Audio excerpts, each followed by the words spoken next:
Welcome back to Le Mans for the 7th race in Le Mans Esports Series. We've got quite a lot going on, even though it is fairly quiet behind me here. We've got all the drivers in positions and we're going to get ready. The topic of the day, or the topic for this race, is the noughties prototypes back at Modern Le Mans, our second visit to this particular circuit. Let's have a look again at the points. We got a little sneaky peek a moment ago. Let's have a look at the points, see where we're at. Well, 59 points at the moment for Baguette Racing after 6 rounds, 54 points for Kitty Crew. So after all this, only 5 points separating them.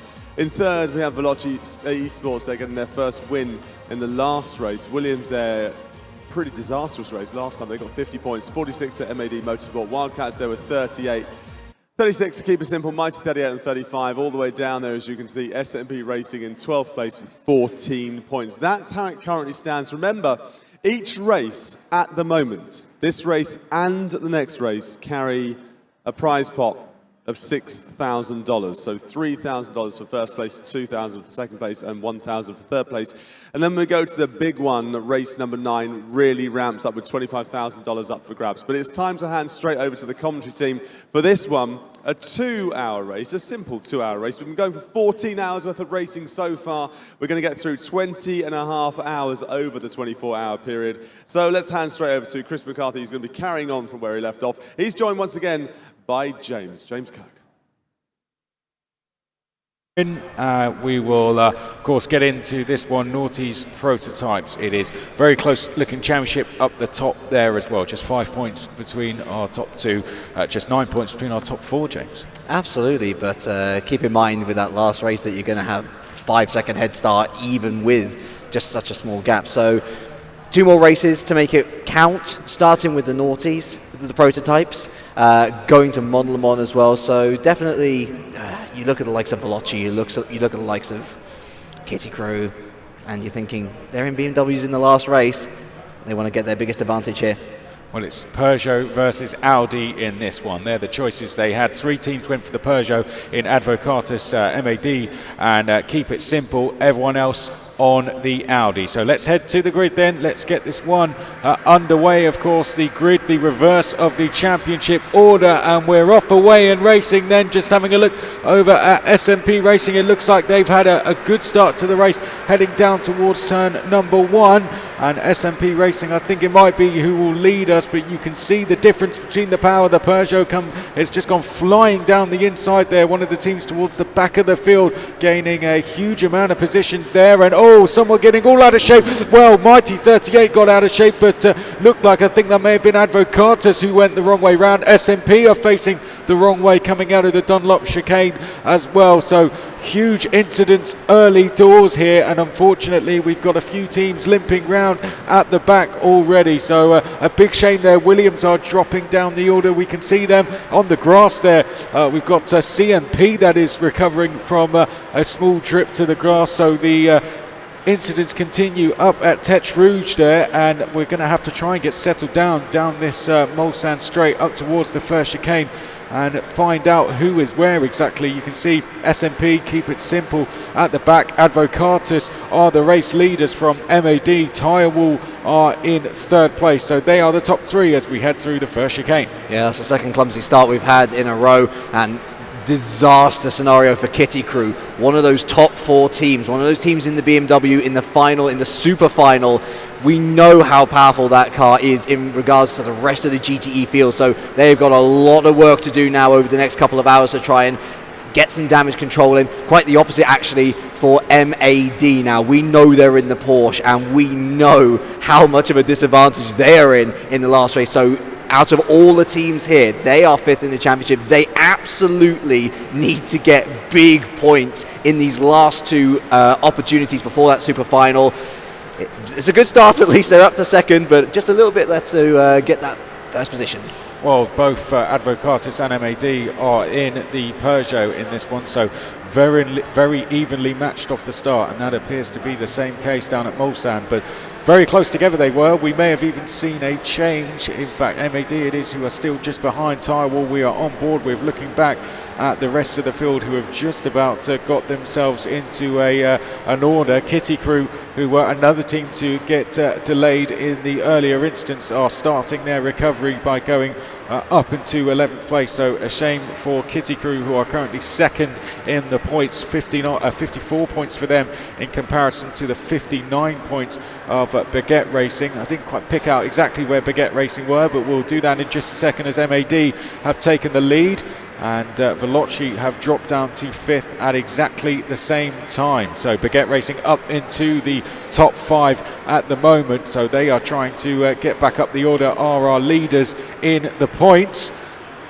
Wildcats we are looking at the moment, a very good race for them last time out, and Wildcats will be looking to carry that momentum into this one. They are one of the teams in the Audis, one of 9 teams in that Audi, and round the outside of the Porsche curves there, try and go Wildcats. That was a bold move there from them, but unsurprisingly didn't pay off, and a little bit of contact there. I think that may have been Mighty 38 just making a bit of contact with the Wildcats team, who are recovering from a half spin through the Porsche curves.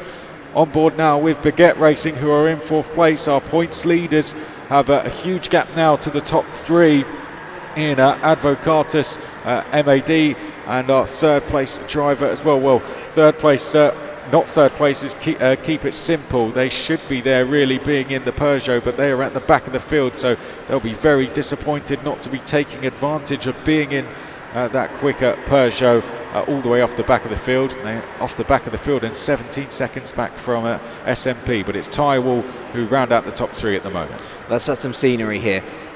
I think one of the naughtiest things about these naughtiest prototypes is that they actually share a very, very similar theme to the modern prototypes we saw earlier, and we'll see again actually next round. This Audi, it's great on the fuel, but in this sort of scenario, in this sort of race, we're looking at the Peugeot as the dominant species. Faster, it may have to do more pit stops, yes, but it's going to get you to the end quicker, and so this bodes incredibly well for MAD. Advocatus, they're a team that have been up, down, mostly down sadly, but it was still a crucial move that they needed to make. Honestly, I feel like this might very well be their last chance at a win in one of these races to set them up as best as they can for that final round. Well, on board we go then. This is the battle for third place. There is Baguette Racing.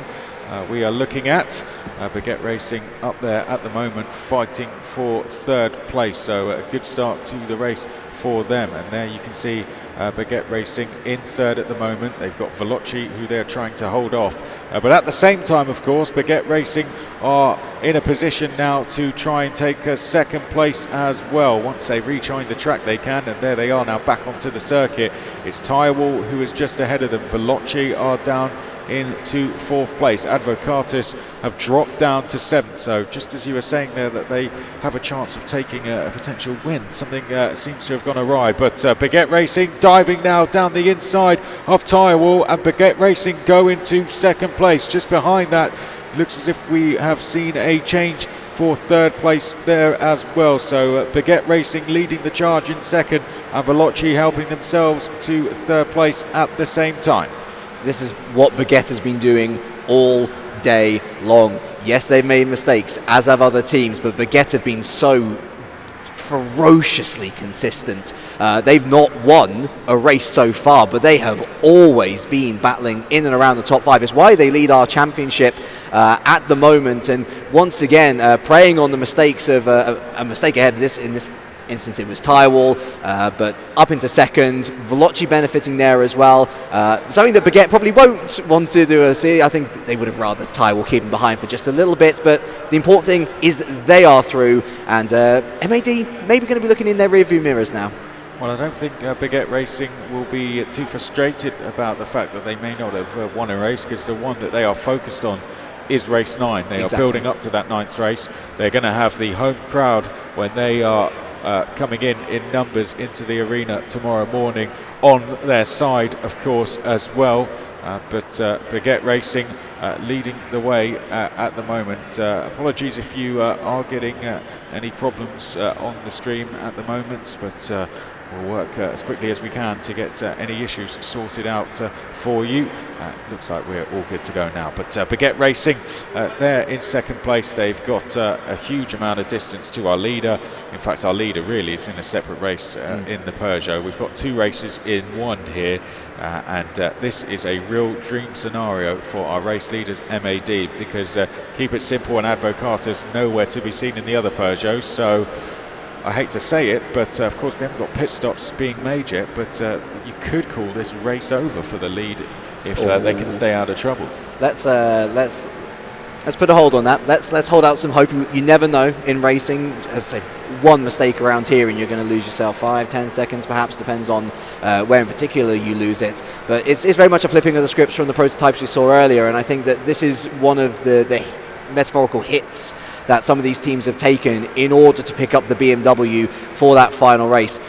It's the opposite for MAD, of course, looking to get themselves $3,000 certainly, but I'm really happy to see Tyrewall up there again. Prototypes just seem to be their thing, although on this particular occasion maybe not. So under pressure from CMP, looking to go around the outside, side by side down towards the Mosan corner as well. This one could run for a bit. Yeah, CMP getting their they're getting stuck in there once again as they trying to make a move through the chicane. Weren't quite able to do so, but CMP definitely getting stuck in here, going head to head with Tyrewall in the early stages of this 7th race, and they are going to go into 3rd place with a possibility of taking 2nd up ahead. Race for the lead's going to be won and lost in pit stops, I imagine, but Tyrewall it is who are on the move. We're going on board with them now. You can see CMP just ahead of us. Veloci are ahead of that. Then it is Baguette next along, and then we have our race leaders after that. And that was a little bit too ambitious under braking there from Tyrewall, almost running into the back of CMP. Did a good job to avoid CMP in the end, and Tyrewall recover to hold on to 5th place. They've lost the toe though, and are now coming under pressure from the likes of Mighty 38. It's a smart line though, and honestly, if you're going to be going in a little bit too hot, you'd rather go to the outside. There's enough runoff there. I know some people have still been caught out by it. Nonetheless, a little lock up there from someone someone's who's off. Well off. Yes, was that Tyrewall who was off? Or was that CNP? Let's have a look. I think it was Tyrewall. Yeah, Tyrewall racing off at Indianapolis. Now, we didn't quite see how that happened, but certainly they'd run straight on, were almost into the barriers. That's how far off the circuit they went. Mistake or contact? it looked like just a complete lock-up and misjudging of the braking zone, and it actually affected the guy behind him as well, who was locking up, unsure of what was happening ahead. This actually promotes Wildcats back up into 7th. Kitty Crew, though, still languishing down in P11, joined by Williams as well. Two of these guys who are, looking to elevate themselves for that final race. Contact there. Awful situation for them as, contact with Tyrell. They're going to be furious with themselves in such a good position. Yes, they just lost one, but this is Martin Pilkington we're talking about. This is the guy who's been in such a great stint in the modern prototypes back in round 3. Ultimately, came home P2 in that race, so with 30 laps left, plenty of time still to recover. Yes, a long way to go in this one, and Tyrell going over defensive there, decides to actually give the position back to Wildcats, so made that decision very quickly, and it is as you were then between Wildcats and Tyrell, so battle will be resumed, I'm sure, very shortly. This is the battle for 7th place. Mighty 38 are around 6 seconds ahead of this. They can see to the bottom left of your screen the track map and where our teams currently are around the circuit at the moment. So our leader's already going through the first chicane, the battle for 2nd approaching it. That is the distance between the top 2 at the moment. You can see how far it was on the track map, and what is that transition to in terms of a gap in terms of seconds? Well, it is 15 seconds. So I'd say Baguette Racing actually keeping the gap more stable than I anticipated, I have to say. I've got to say, there's some interesting conversations going on down in the stage. Kitty Crew involved, Veloci involved. I think there's some people not happy, and looking at that track map, the eagle-eyed among you will have noticed just how far off the rest of the pack Williams and Kitty Crew are. And okay, this isn't exactly the most fast spread of a points table that we're talking. 12, of course, for the win and 1 point for last. But again, we're talking every point that these guys lose is a potential 2nd when it comes to that final race. And we've got to keep on banging on that point all the way home at this point, because we are in crunch time. This is the final 3 races, and to have honestly just had a write-off immediately. I wouldn't call it that far just yet, but certainly in the eyes of the team, it's all so easy to overreact. And well, I hope that they can get back into it, but once the red mist descends, and I'm sure you will have encountered this so many times before as well, Chris, it's so hard to get back in the groove, to try and keep a calm mind. Often it just accentuates the mistakes. Well, this is where the teammates are going to have to try and help the driver. That's certainly what would have helped me most in my experiences, getting just a little bit of encouragement or a little bit of signal from side of the track to say, just calm down now, get in the groove, you're doing a good job.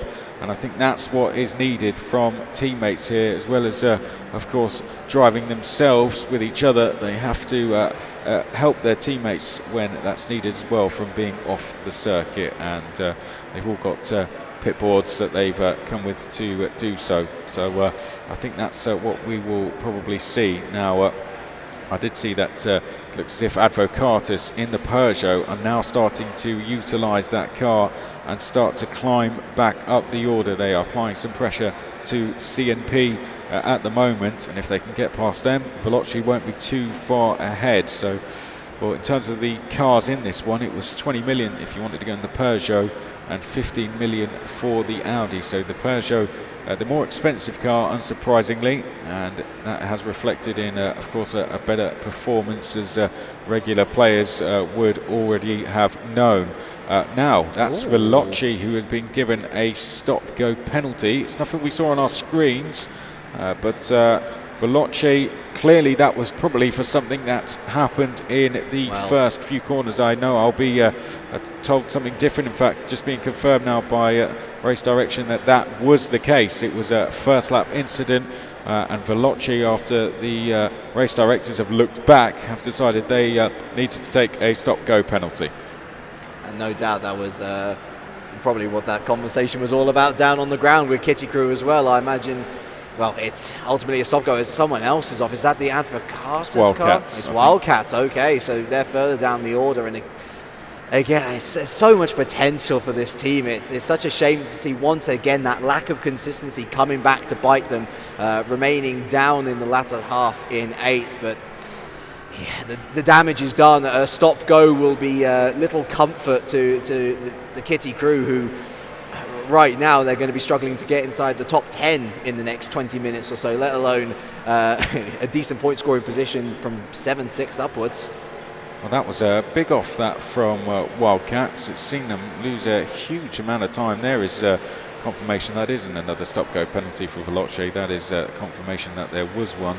Now we go back to Advocatus, who are up into third place. Of course, once we got onto the straight, it was not long before Advocatus were past the Audi there of CMP, and the Peugeot now should just disappear off down the straight. There you can see the difference between the Peugeot and the Audi.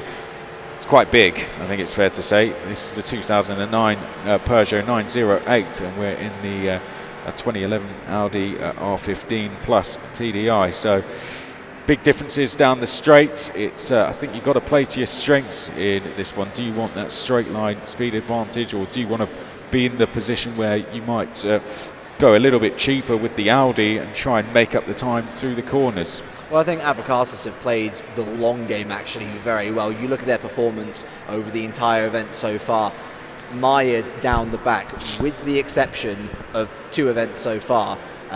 This one, in which they're doing incredibly well, up in 3rd, of course, in the better car though, in the Peugeot. And way back, if for those heroes who've been watching the stream well since the beginning, think back to round 4 and the mighty Porsche 93578. That car 16 seconds faster than anything else in the field. Guess which car Advocatus picked in that one? They ended up P2. They picked up $2,000.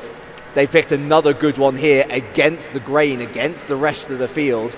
And so far, so good. Another podium might beckon. Well, I think let's go back to Williams Racing down the field. There seems to have been a change down in 10th place. Let's have a look. Williams, of course, already having a bad race. I wonder if it's got a little bit worse. Wildcats in 10th place trying to close in on Williams. I think Williams are up into the top 10 now, so Wildcats have dropped a further position. They've had another off down at Arnage, and now it appears they are carrying some severe damage, because Wildcats have pretty much stopped coming into Indianapolis to allow the 2 cars that were left behind them in the order to go past, and Wildcats will be having to come into the pits. Getting there is going to be a task in itself, because you can see just turning the car, which doesn't sound right as a sentence, is becoming very difficult, and Kitty Crew and Keep It Simple have now taken advantage. And there is Jacob for the Wildcats team, and he doesn't look as happy as he was at the end of the last race, where they picked up a 2nd place result. It's that is looking like a very unhealthy car indeed. I'm imagining a lot of front end damage. I mean, you saw how difficult a right hand 90-degree turn was. It's almost a certain at slow pit speed stop. as well. At slow speed, yeah. I mean, it's almost a certain pit stop just to keep themselves competitive. We were talking about potentially a write-off for the likes of Williams and the Kitty Crew. Well, with this earlier pit stop, again, the Audi's pretty good on the fuel, but it's not that good to completely offset an unscheduled pit stop such as this. An expected stop now, of course, and well, what a shame for the Wildcats. Not exactly the 3rd to last race that they were hoping for.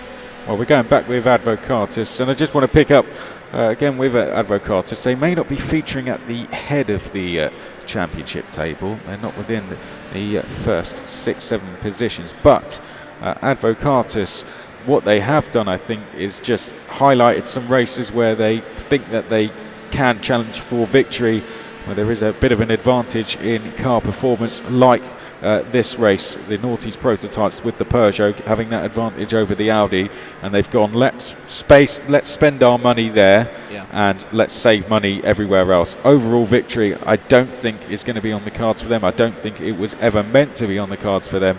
I think they just want to come here and win some money where they can, basically. Well, you know what? They've done incredibly well to get to this stage, and it's so easy to criticise looking at where they qualified. Of course, all locally qualifying through the Asia region, through I think it was a Shanghai specific event in this particular occasion. Well, they are a team qualifier, aren't they, Advocatus? Yeah. It's the all-Chinese driver lineup, so that was through the championship, so it's been a long run for them to get here through a whole season. Right. They've had to prove their worth. They've proved they're actually the best team from that region in the championship. But then they've, of course, I think it goes without saying, and I'm sure anyone in the Forza community will know this, the strength in depth of Europe, of Australasia, a more growing presence in America, and the Americas in general, actually. It is a big ask for this team to come here and for people to expect them to be fighting for podiums on a consistent basis. There's still a way to go, but they have played this game incredibly smartly. And I've said throughout the entirety of this broadcast, I want to see as many teams as possible going home with something to show for their efforts. And they've seen two cars which are particularly powerful within their classes, and thankfully for them, the other teams decided to go for the long game, to aim for that final race, or to go for more races over the 9. Again, we're looking at $2,000, $3,000, maybe $4,000 potentially for that team. That's a healthy sum to be going back to China with. Yeah, mostly the drivers we've got here are in their early 20s, or some even teenagers as well. There's a few exceptions to that, but mostly that's what they are, and I don't think they'll earn that amount in a weekend very quickly. It's if you can earn $25,000 between you in one weekend just from one race, that is going to be a very good celebratory weekend afterwards as well. It's I think at that age, it wouldn't be surprised to see him blow it all at once, but what would you do with the money, James? I'd have another trip to the 24 Hours of Le Mans, Chris. That's a good answer. I'd say we'd probably see a lot of drivers turning up in brand new motors next year. Goodness, what could you buy with $25,000? Actually, to be fair, Ford Mustang. Well, all three of them would have to share it, though. Oh, it's okay. You rotate it every week of the month. And then since there's three of them, you can divide it over I'm thinking way too much into this for... I was going to say, going to get from the UK to Canada in 1 week would be pretty hard. But well, let's go back to this then. We now know what James would spend his money on. I'm not actually going to answer. So it'll probably be a lot different. But, well, where are we with this one then? Let's go back to one of the battles between, is this Audi versus Peugeot? I think it is. And this is way down the order. I think we're looking at the moment, perhaps some recovering teams in Keep It Simple. Yes, and is that Williams behind? I think it is. So two teams that have had very disappointing races so far. But Williams fourth in the standings at the moment. Keep It Simple are in seventh. So Keep It Simple, mostly they've had a bit of bad luck, but have mostly been there or thereabouts in terms of getting podiums. Williams pretty consistent, despite the fact that they've actually run into incidents on more than one occasion. Williams, a lot of their issues have been of their own cause, honestly. The amount of bizarre spins, missed braking zones that we've seen, a similar situation to the Wildcats, really, in which inconsistency has bit them. I'm going to go as far as to say Keep It Simple have had a lot of bad luck. They've gone a very similar route to Avocatus, actually. They went for the Porsche 395. They ended up winning that race. They went for the Sauber in the following race in the C class, and they just got caught out massively in that restart after the red flag. They've gone for the Porsche in this, and once again caught out at the beginning. Sometimes you are just the unfortunate victim, and sometimes it is just not your day, Chris. And I feel like for Keep It Simple, it just was a case of it wasn't their day. Maybe in a longer championship they find a better go of it, but you got to make hay while the sun shines. And well, looking at those clouds, it's certainly not shining on them. Not at the moment, but hey, there will always be next year. And if you're going to be here with us at Le Mans at all this weekend, come and check out the arena in the fan zone and have a look at the equipment for yourselves. Have a go, start getting some practice in the arena itself, ready for the next Le Mans Esports series, or you can head to our website or on our socials and find out all the information you need, because once we are stopped here, it won't be long before we get started again, I can tell you that. So make sure you do visit us online, or you can get in touch via @LMES Esports and get the conversation going. But here we are with Advocatus. We've talked a lot about them throughout this race. They're going very well at the moment. They are in the top 3 positions. They are trying to hunt down Baguette Racing, who are proving that the Audi can take the run to the Peugeot if in the right hands. But well, we'll flick back to that in a sec, because we're about to see a change, and this looks like is that Keep It Simple on the move. It was ahead of SMP, so Keep It Simple going past SMP Racing, who will drop to 9th place. They decided it was a good idea to leave Williams behind and actually go and attack someone in front, making their way up the order, rescuing a couple more points. It may all come to naught by the final race, but I think Bo has put it best, really. And you just want to keep on getting those points in, because honestly, the luck might not be with them in this particular race, but what if there is an incident at the start of the super final? What if there is an opportunity for them to sneak into the top 6? If they don't try now, that might be the opportunity completely gone by the time we get to race 9. So it's great to see them continuing on, great to see them picking up the positions, and ultimately P8, considering the start they've had, not a bad place to end it, but there's still time left. It's not at all, and here we can see SMP Racing, unfortunately, they had dropped a place there, but overall I'd say they'd made a pretty good account of themselves as SMP Racing. If you don't know much about SMP, well, here's more information about the team.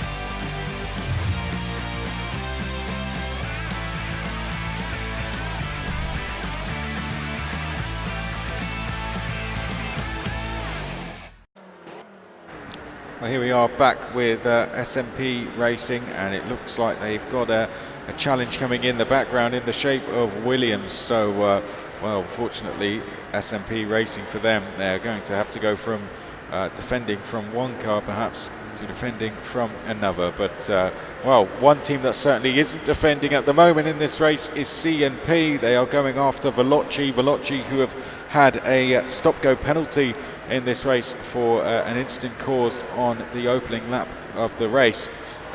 Well, I'm surprised we only got one penalty out of that, because it was absolute chaos, that opening lap.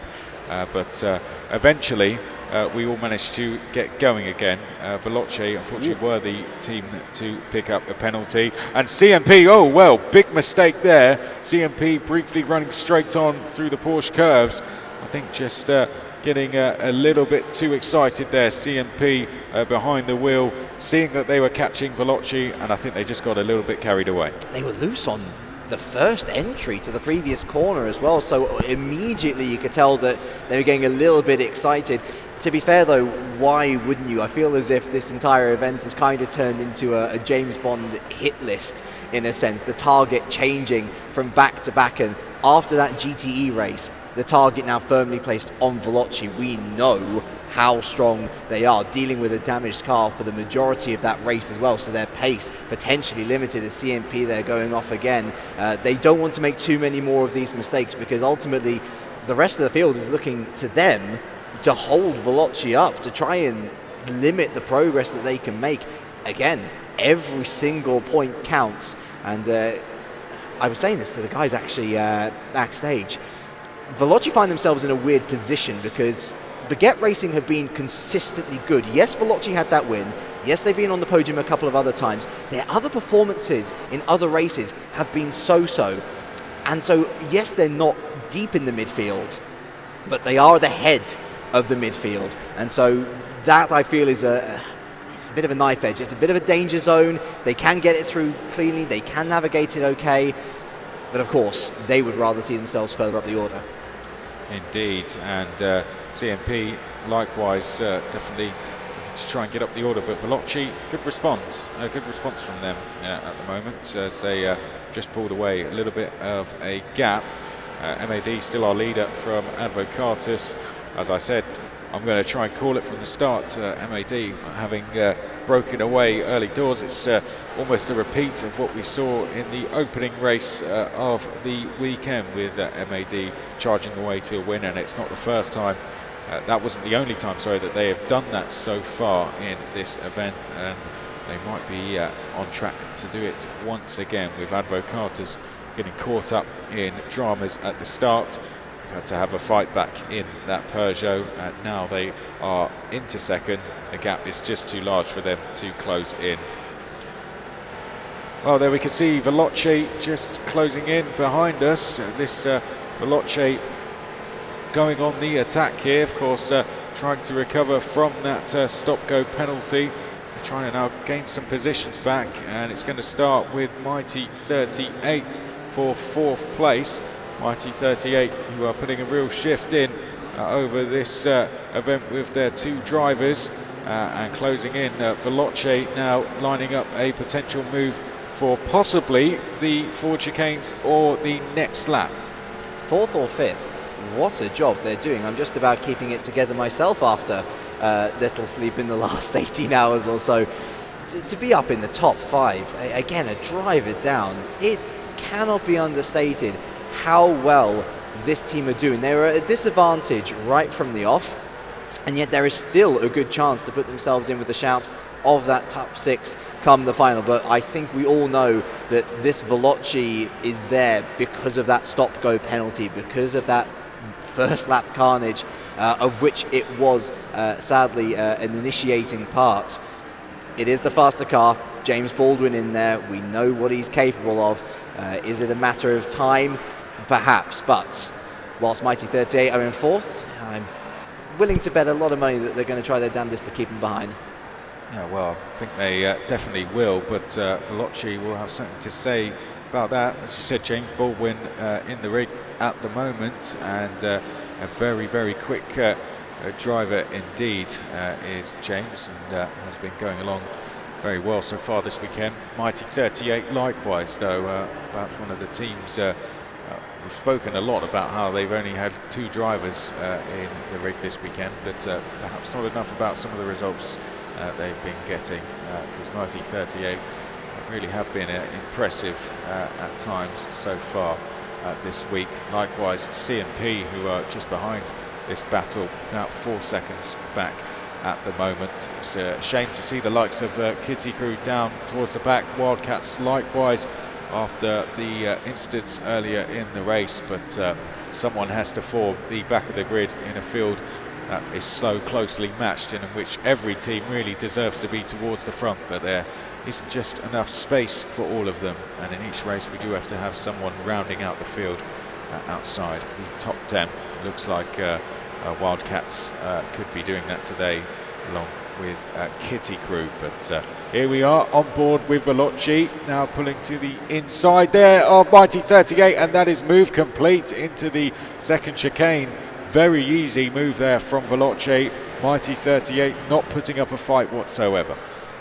You say that, I think Baldwin just lured, it's David Hopp currently in the car. I think he lured him into a bit of a false sense of security. He thought he had the corner, and all of a sudden he finds this blue machine just flying down the inside with no real opportunity to make a correction or to make a response, and ultimately they don't want to be picking up a penalty themselves. They can't just turn in once they found that the other car is on the inside. I think it was a well-judged, well-timed and wonderfully executed move from James Baldwin, and that is exactly what Veloci needed. That might well be a point which sees them up yet another second on the drivers behind them.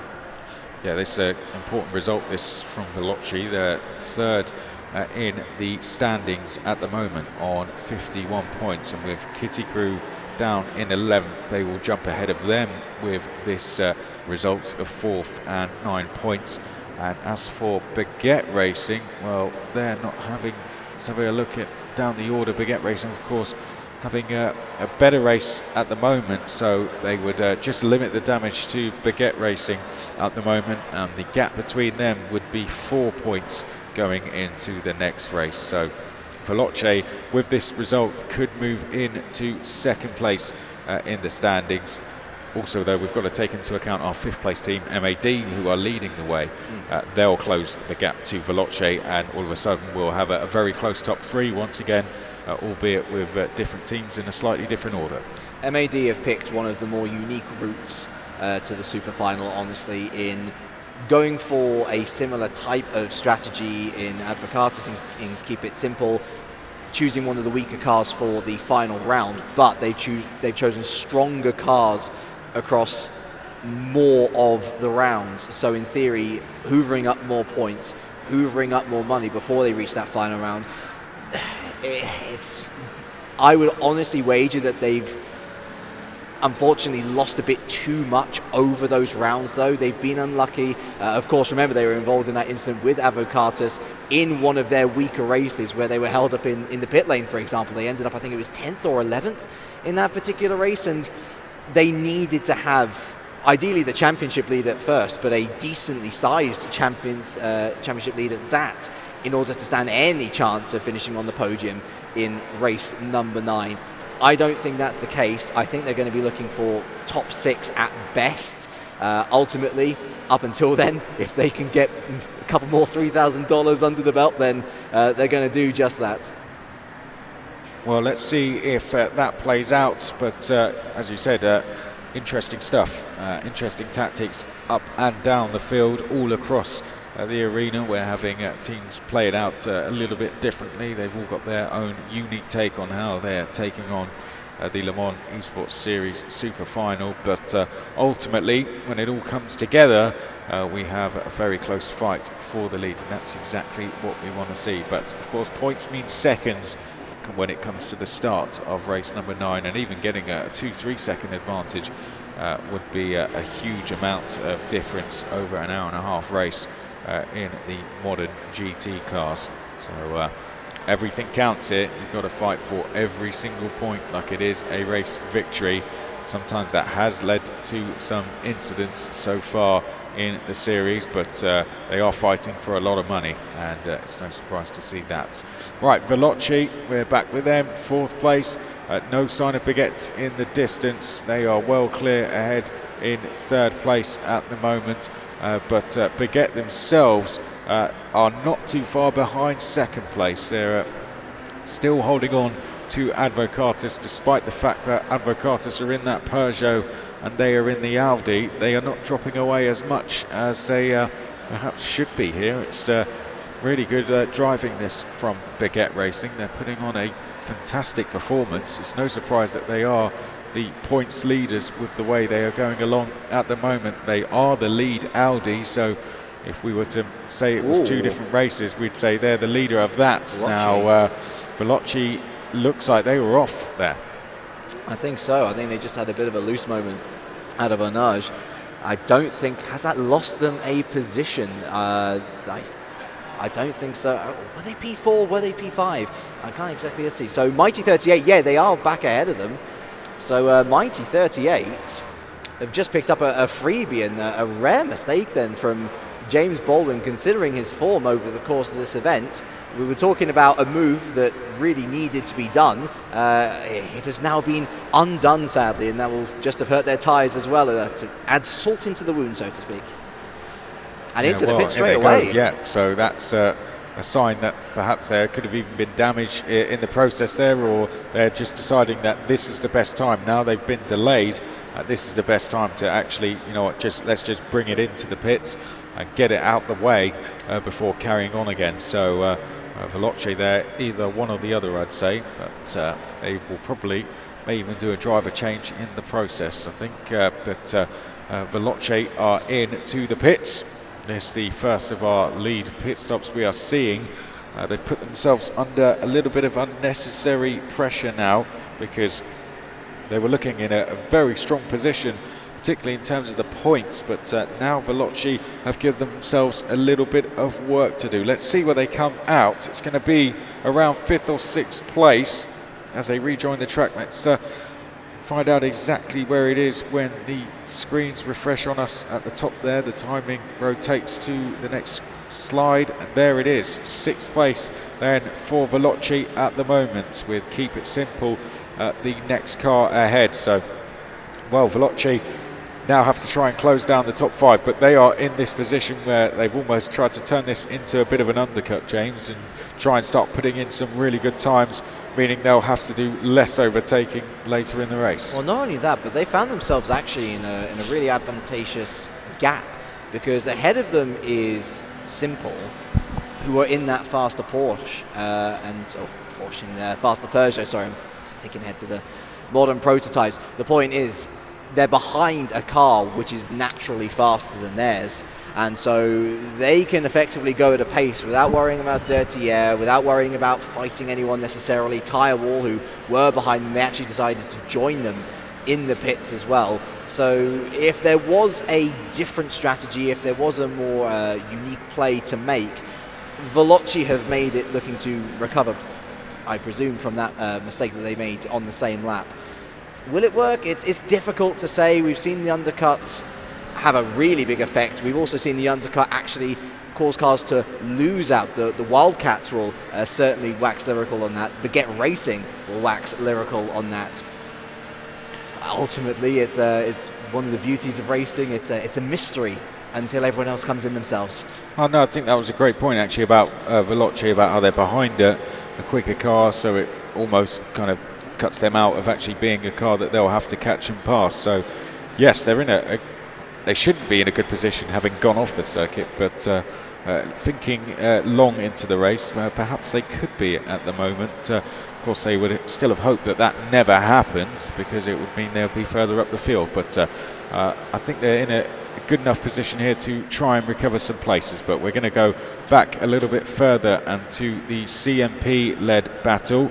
CMP, who have constantly been in battles throughout the Le Mans Esports series. The next car they're going to have to fight with is Tyre Wall Racing. Aaron in the seat for them at the moment. He can talk the talk, but can he drive round the circuit of Le Mans and make some positions in the process? Let's have a look. Down towards the Indianapolis corner we go, and a little bit of a tank slapper going on there from CMP Racing. Tyre Wall Racing not able to take advantage. Now down towards Arnage, they're going to look to the outside, Tyre Wall Racing, but no switchback being made there. In fact, it was a bit of a situation where they just had to avoid going into the barriers. So great battle for 8th place we're watching here between CMP and Tyre Wall Racing. Aaron in the seat for them at the moment. Yeah, so out of these two early pitters, we've seen one in a hugely advantageous position when it comes to free air. Tyre Wall, it couldn't have gone any worse, ending up behind the slower CMP. The Brazilian, the greenie, currently in the card there. Is it just gone off as well? One of the Porsche curvers, and are looking all sorts of out of shape there. And Aaron is going to be super frustrated here, finally making his way past. That's not the first time that the CMP has looked a little bit ragged through there, but thankfully for Martin Pilkington, at least in his own view, he was able to navigate his way safely around, and finally he can press on ahead with some clean air of his own. But no doubt even that little section will have cost him a lot of time, which ultimately, when you're trying to make this undercut work, it's not ideal, of course. It might end up coming back to bite you, as I was saying earlier in the case of the Baguette Racing Wildcats. They've been here, they've done that, and they've got the lost positions to show for it. Well, it can be a roll of the dice at times, but Tyre Wall have rolled a one a little bit there with the situation they came out into. But since then, Tyre Wall Racing have been able to get back past CMP.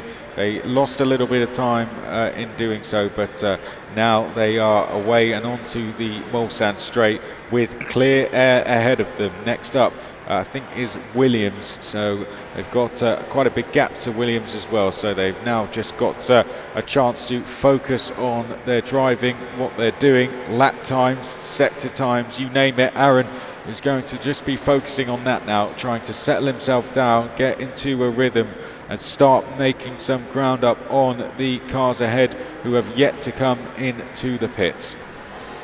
Okay, so, hello. I think we might have Veloci closing in on Mighty 38 again. Of course, Mighty 38 themselves, I presume, must have just pitted for them to be, what was it? I think there's 2 seconds between them at this point. So Veloci in the undercut, we were looking at how big the advantage was going to be. Keep in mind, they spun on the lap that they, on their in-lap, and so that would have lost them 3, 4, 5 seconds potentially.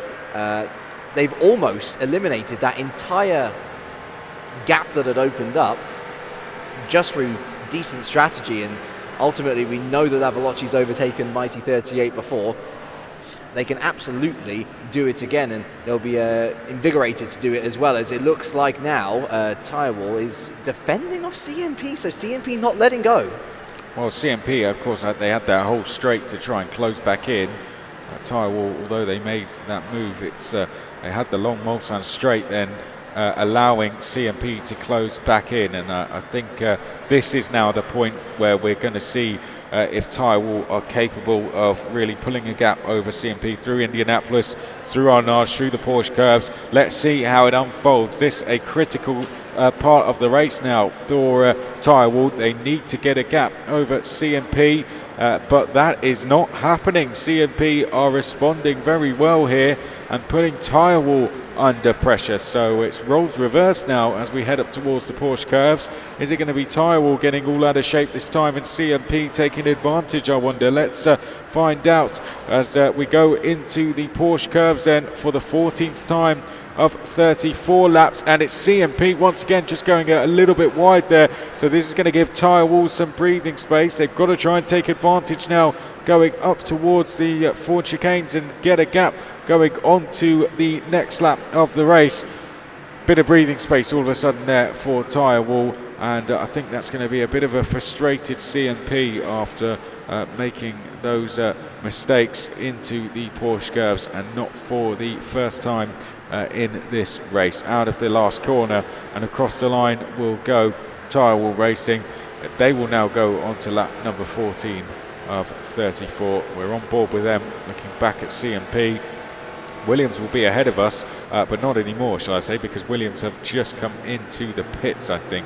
Either that or they've had an off, but I'd say it's more likely they've come into the pits. Looks like a pit stop face to me, certainly, Chris.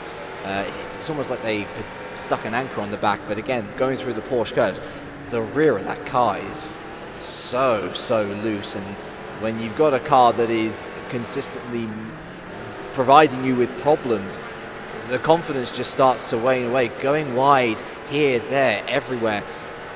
This particular part of the circuit in Sector 3, down here into the curves as well, I'm wondering whether he's gone for a shallower rear wing, actually, because again, really closing up nicely, more so than we've seen other Audis in battle with each other. In fact, looking to line up a move potentially into the first of these chicanes. No, he decides to back out, maybe line it up for the Mulsanne chicane, or for the Mulsanne corner again. There is another chicane coming up before this, but I think that that hairpin is where he sees his opportunity. He went wide the first lap, could potentially throw a sleeper up the inside to catch him off guard. Yep, that could be what they try and do, but you never know. Let's find out. It may be a mistake that Tirewall are forced into here from CMP. In towards the chicane they go, and this battle remains very close indeed in the battle for 7th place between Tirewall and CMP, and they head up now towards Mulsanne corner, and once again CMP will have a great chance to go up the inside under braking. They weren't close enough to do it last time. Would they be close enough to do it this time? We'll check in with that and see if there are any position changes in just a second. But well, first of all, let's just have a look at MAD in action, because we haven't really seen them in this race at all, and that is never a bad thing as a race leader. They've had it quite easy so far. However, they are in the Peugeot, of course, as are Advocatus. Advocatus, who were caught up in incidents at the start, have now recovered, and recovered in some style, because not only are they second, they are closing the gap to the race leaders. So Advocatus are not done with this race just yet. They are You can just see, in fact, MAD in the distance going through turn number 1, and Advocatus are getting closer and closer. The gap is down to around 3 seconds, so this is brilliant driving from Advocatus to bring the gap down by huge chunks, and it's putting the pressure on our race leaders. I'm going to throw a bit of LA Noir in here, and I'm going to press X for doubt. I think, potentially, that MAD have had a pit stop, because otherwise we're talking about a huge MAD mistake. Advocatus were in 3rd. I think that they are just a bit out of sync with the pit stop, but while they are out of sync, at the very least, if they can start to put pressure on MAD, maybe force them into a mistake of their own, then all of a sudden that opens up not just the battle for the podium, but the battle for the win as well. As you said, MAD, they've had it easy so far. So I'm certainly, as the unbiased viewer, someone who's enjoying what has been an excellent round 7 so far, a little bit of spice thrown in there, I don't think it'll do it any harm whatsoever. Yeah, well, I think you're probably right, actually, with the pit stops. Probably a good chance that it is just Advocatus haven't gone in yet, but if that wasn't the case, it certainly would throw a huge spanner in the works for MAD. But MAD, since we picked up this battle, it looks like the gap is extending again, which would further confirm the doubt over whether Advocatus have been in the pits. And yes, there you can see 4.8 seconds is now the gap.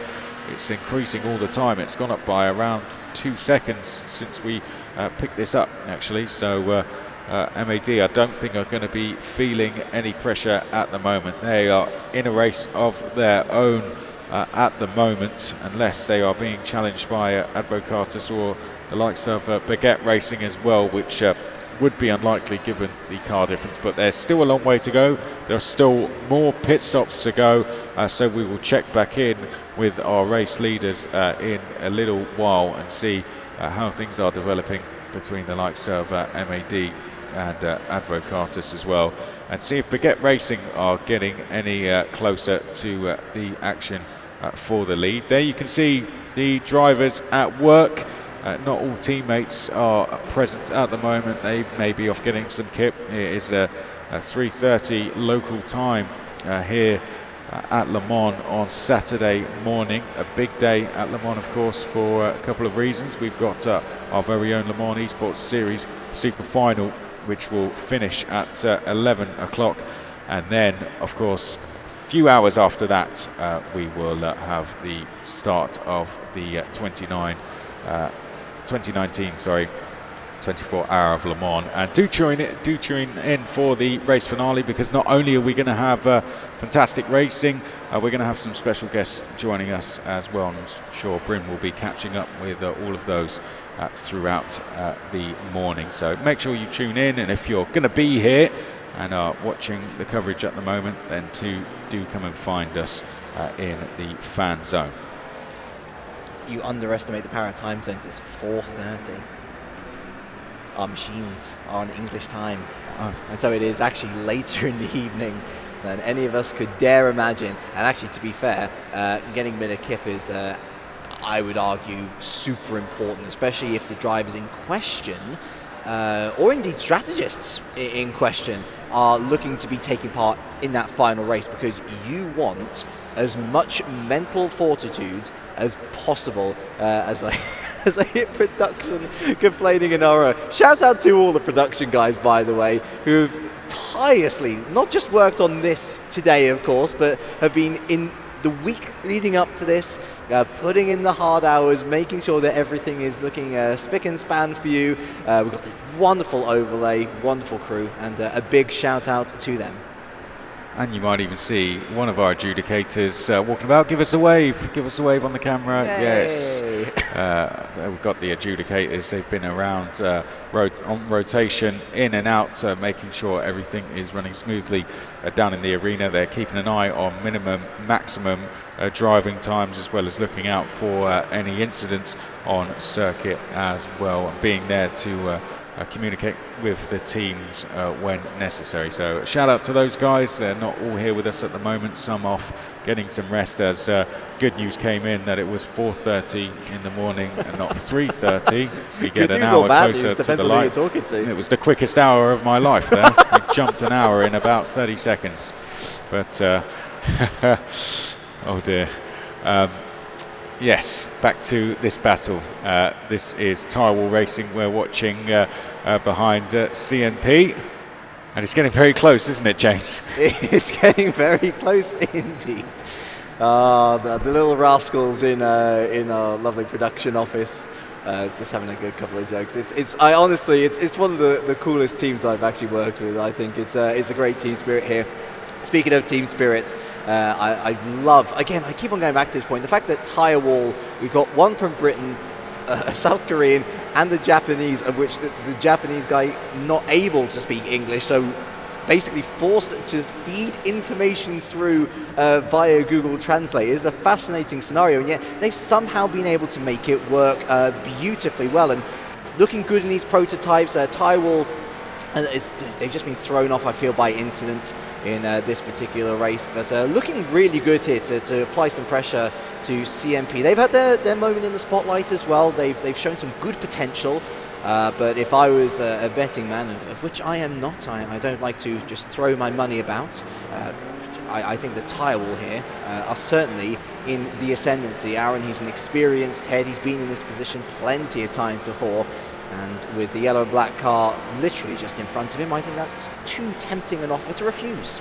Yes, and I hope we see that offer taken, as we are now lap number 16 this of 34, so we are very much getting towards half race distance here, and we continue to follow this battle between CMP and Tyrewall Racing as they go up towards Arnage for the 17th time.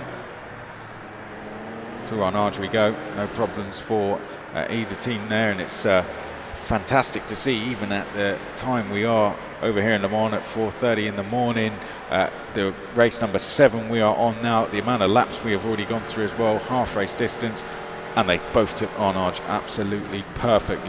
Apex ran it as far as they could without touching the tyres. That is the consistency we have been seeing from the drivers all day and all morning as well, and I wouldn't be surprised if we continue to do so.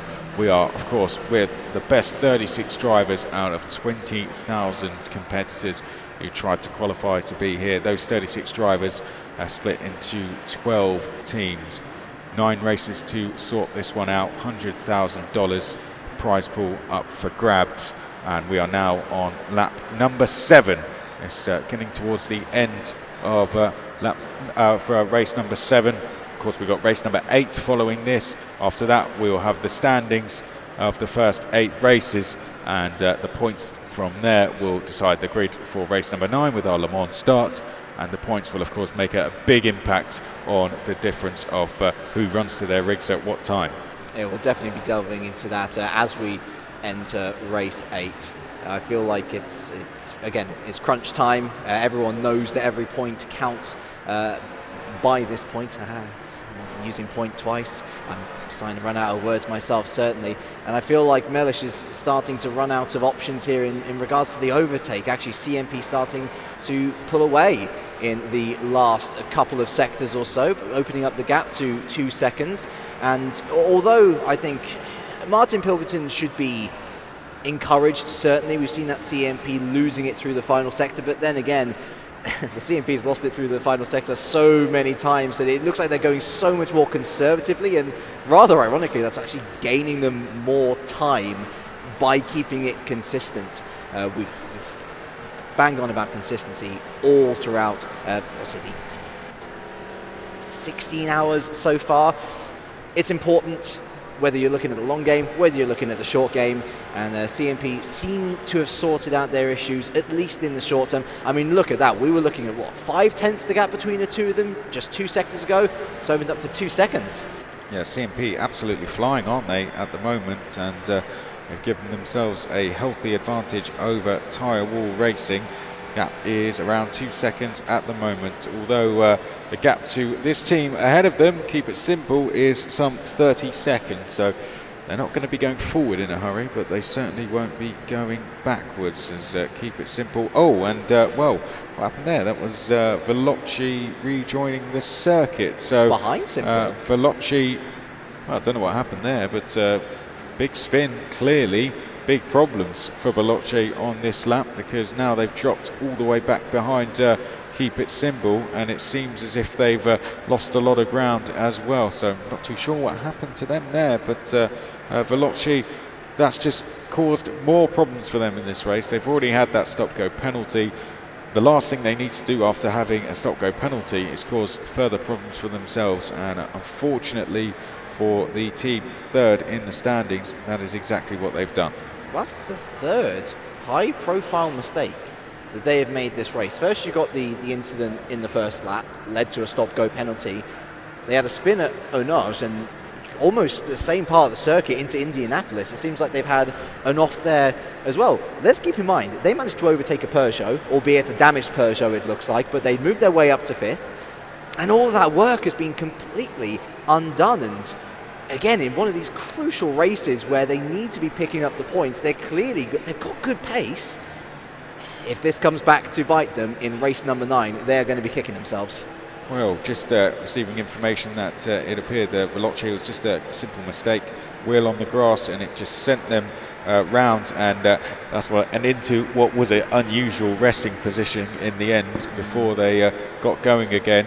Hence, they lost a lot of time, a huge chunk of time lost for Veloci. But let's go back to the battle that is taking place behind this, and that is CMP versus Tyrewall Racing. And, well, every time we say something's going to happen, it tends to happen, because we've got a big battle going on now between CMP and Tyrewall Racing here. This battle just seems to be giving us action all the time as we now go up towards Tech Rouge and onto the Mulsanne Straight. Tyrewall Racing certainly lining up a move as we now head down towards the first Mulsanne chicane. CMP are surely going to have to defend. One thing they've got to be careful of is that they don't start over-defending down the straight. They can defend once and then come back to their starting position. But other than that, they are not allowed to make any more moves across the circuit. And Tyrewall Racing getting closer under slipstream. Now we're into the braking zone and through the chicane. And at the moment, Tyrewall Racing are sitting in behind CMP Racing, but there is a long way to go until we get down to the second Mulsanne chicane, and then in towards Mulsanne Corner as well. So plenty more slipstreaming and 2 big braking zones coming up for you on this straight. Here is the first one of them into the second chicane, and Tyrewall Racing just dropping back by a few tenths there. CMP look to have had a very good run through this second chicane as well, and that should keep them safe for the time being. It is a big race for these guys as well, of course. I know we're focused on the big money, and understandably so. Of course, $25,000 for first place in round 9, the super of all super finals. But for these guys in the lower parts of the midfield, they'll be looking at that P6 and thinking that's the final $1,000 that we're going to be picking up, as Mighty 38, it looks, has lost a position to Keep It Simple. Now, Keep It Simple, remember, we think that's a slightly damaged car at the very least, so not at full Peugeot capacity, but making a good go of it, back up to P4. And I was saying at the beginning of this race, the luck just doesn't seem to be shining on them. They're making their own luck, and let's see, we've still got, just under half this race to go. Maybe a podium still in sight. Tyrewall and CMP, I don't think they're going to be aiming for those heights necessarily, but they'll certainly be aiming not to hit each other, thankfully not on that occasion. Yeah, we'll Keep It Simple in the Peugeot there, making a place on Mighty 38 as they head down to the 4 chicanes. We're going to go on to lap number 19 for Keep It Simple. Now, this battle, even though it's just changed hands, looks to be ended for the time being. So Keep It Simple up into 4th place, a big gap to the top 3, but it certainly looks like the battle for 7th has not got any further away. It's CMP still ahead of Tyrewall Racing. Tyrewall Racing going to look to the outside. Are they down towards the Ford chicanes? In fact, they sell the dummy, go to the inside. CMP just get across the time to cover it off, and CMP at the moment are going to stay ahead. There's a little bit of contact. There was nothing Tyrewall Racing could do about that. CMP pretty much stopping on the apex there as they got out of shape, and if anything, that has done them a favour because it's left them off in the distance. And Tyrewall Racing, who had nowhere else to go, have now dropped back. And that was the story of the last 30 seconds, Chris. This was a brilliant camera angle just to look at how CMP have corrected their errors into the Porsche curves. The simple answer is they are going slower through them. And because of the nature of the corners, unless Tyrewall are prepared to risk it on the outside, try and find some extra grip there, they're not going to make their way past because it comes back in on itself, although it looks like CMP, desperate to make mistakes themselves, going wide, doing more lawn mowing, managing to stay ahead. It's got to be such a frustrating situation for Tyrewall Racing here. I feel like if they were to get ahead, they might have a bit more pace. But honestly, looking at these pictures right now, I feel that these two cars are so equal on other sides of the track pretty much. Tyrewall's so much better in the third sector, in the last part of the circuit, but CMP, simply put, have the straight line speed, and even if Tyrewall were to get past again, CMP would just mow past them on these two straights. Yes, indeed. Well, we're back with CMP. There they are, and Tyrewall will be closing in behind, and there they are. We can see now Tyrewall in our picture. We can see Tyrewall potentially looking to the inside, just making themselves appear in the mirror of CMP Racing, who get out of shape. And Tyrewall Racing, I think, in fact, have they gone into the position? Yes, they have. It looks as if Tyrewall Racing actually got out of the throttle there to let CMP go back ahead. I think that is what happened, because Tyrewall Racing, I think if they got their foot down, could have been away and clear on the exit, but instead they find themselves side by side with CMP, and they're actually going to drop in behind. Oh, they know they're not. They're going to stay up the inside, going into Mulsanne corner. Going round the outside will be CMP, and on the exit of the corner, a good reward there for CMP. Brave round the outside, and they hold position just. This was a massive moment in this battle, Chris. If Tyrewall had gotten through there, all of a sudden, their playground, the sectors where they are most strongest, they would have been able to fly away, as is the case. Brilliant work around the outside from the CMPs, once again getting loose there.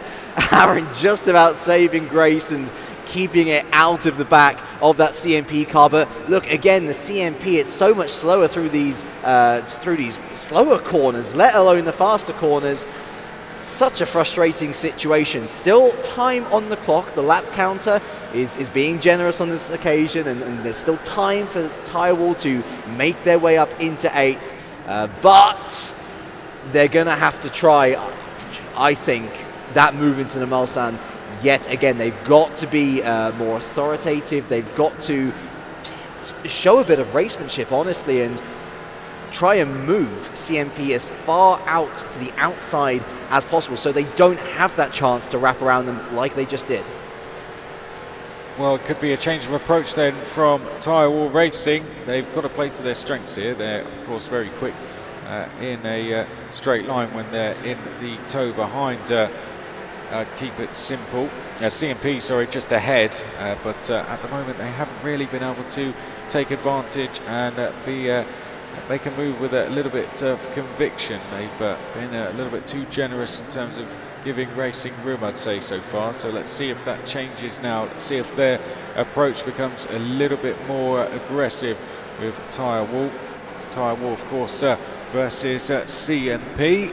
As they now make their way up towards the Mulsanne straight through Tech Rouge, they'll go, and then down the Mulsanne, onto the Mulsanne. Now we go. Very quick corner, that one, of course, particularly in these cars. And now we have that long run down. So down to the first chicane. Who is going to make it there first? CMP ahead of us. And then we have behind Tyrewall, who we are on board with in 8th place at the moment. And just a tiny bit of weaving going on there from CMP to try and break the tow. As who was that slowing up? Slowing up on the left. Someone pretty much at a standstill now. I wonder who that was. Let's have a look. We believe it was Wildcats who are at the back of the field already.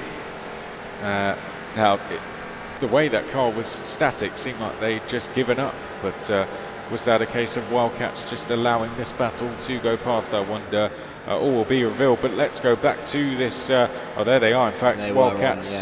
Yeah, I think that was a case of them just letting the battle go past. In fact, well, that was... I think there's bigger problems there, Chris. Yeah, damage, definitely. I don't know, but whatever it's going to do, it's just going to drop Wildcats further off the back of the field. Pretty much they've given up almost in this race. That suggests to us with slowing up as much as they did. Then a big mistake as well. Wildcats, it's not going to be a fun 13 laps for them. I think we should give them the benefit of the doubt. If there's a problem with brakes potentially, which given how the car snapped, that's a possibility. If the rear brakes, or if the brakes in general are starting to fade on them a little, then they want to make sure that the car is safe to drive in the first place. We don't want a back marker, of course, getting involved with any of the battles ahead of them. At the very most, of course, the battles out in front.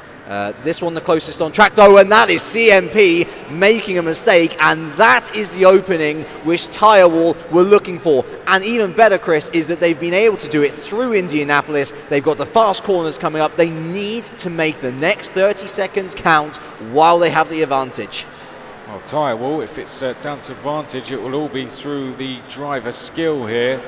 Audi's going head-to-head. Tirewall just trying to pull away, but it seems to be that this is where they are a little bit quicker than CMP, but just as they get the chance to try and pull away, it looks as if Tirewall have thrown away the opportunity. So, well, the lap that they get to have a chance to have a break at it, they've made a mistake, and CMP close back in again. So the advantage that they seem to have had throughout some of the earlier laps in the race has completely disappeared.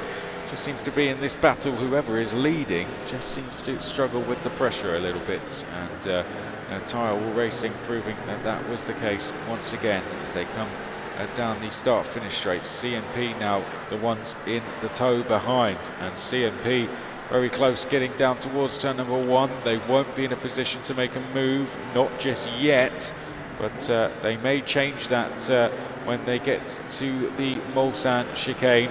We're just going to head through a few more corners before we get onto that chicane, and then I'm sure we will see CMP going for a move. And so the poison chalice at the moment, isn't it? Although that's a mistake from CMP, getting too caught on the curb and losing so much momentum and unopposed into the Tetra Rouge. This could be the break, rather ironically, in what is Tirewall's weakest part of the circuit in terms of straight line speed and keeping ahead. This could be the break that they're looking for, because CMP's too far back now to really pick up a significant slipstream.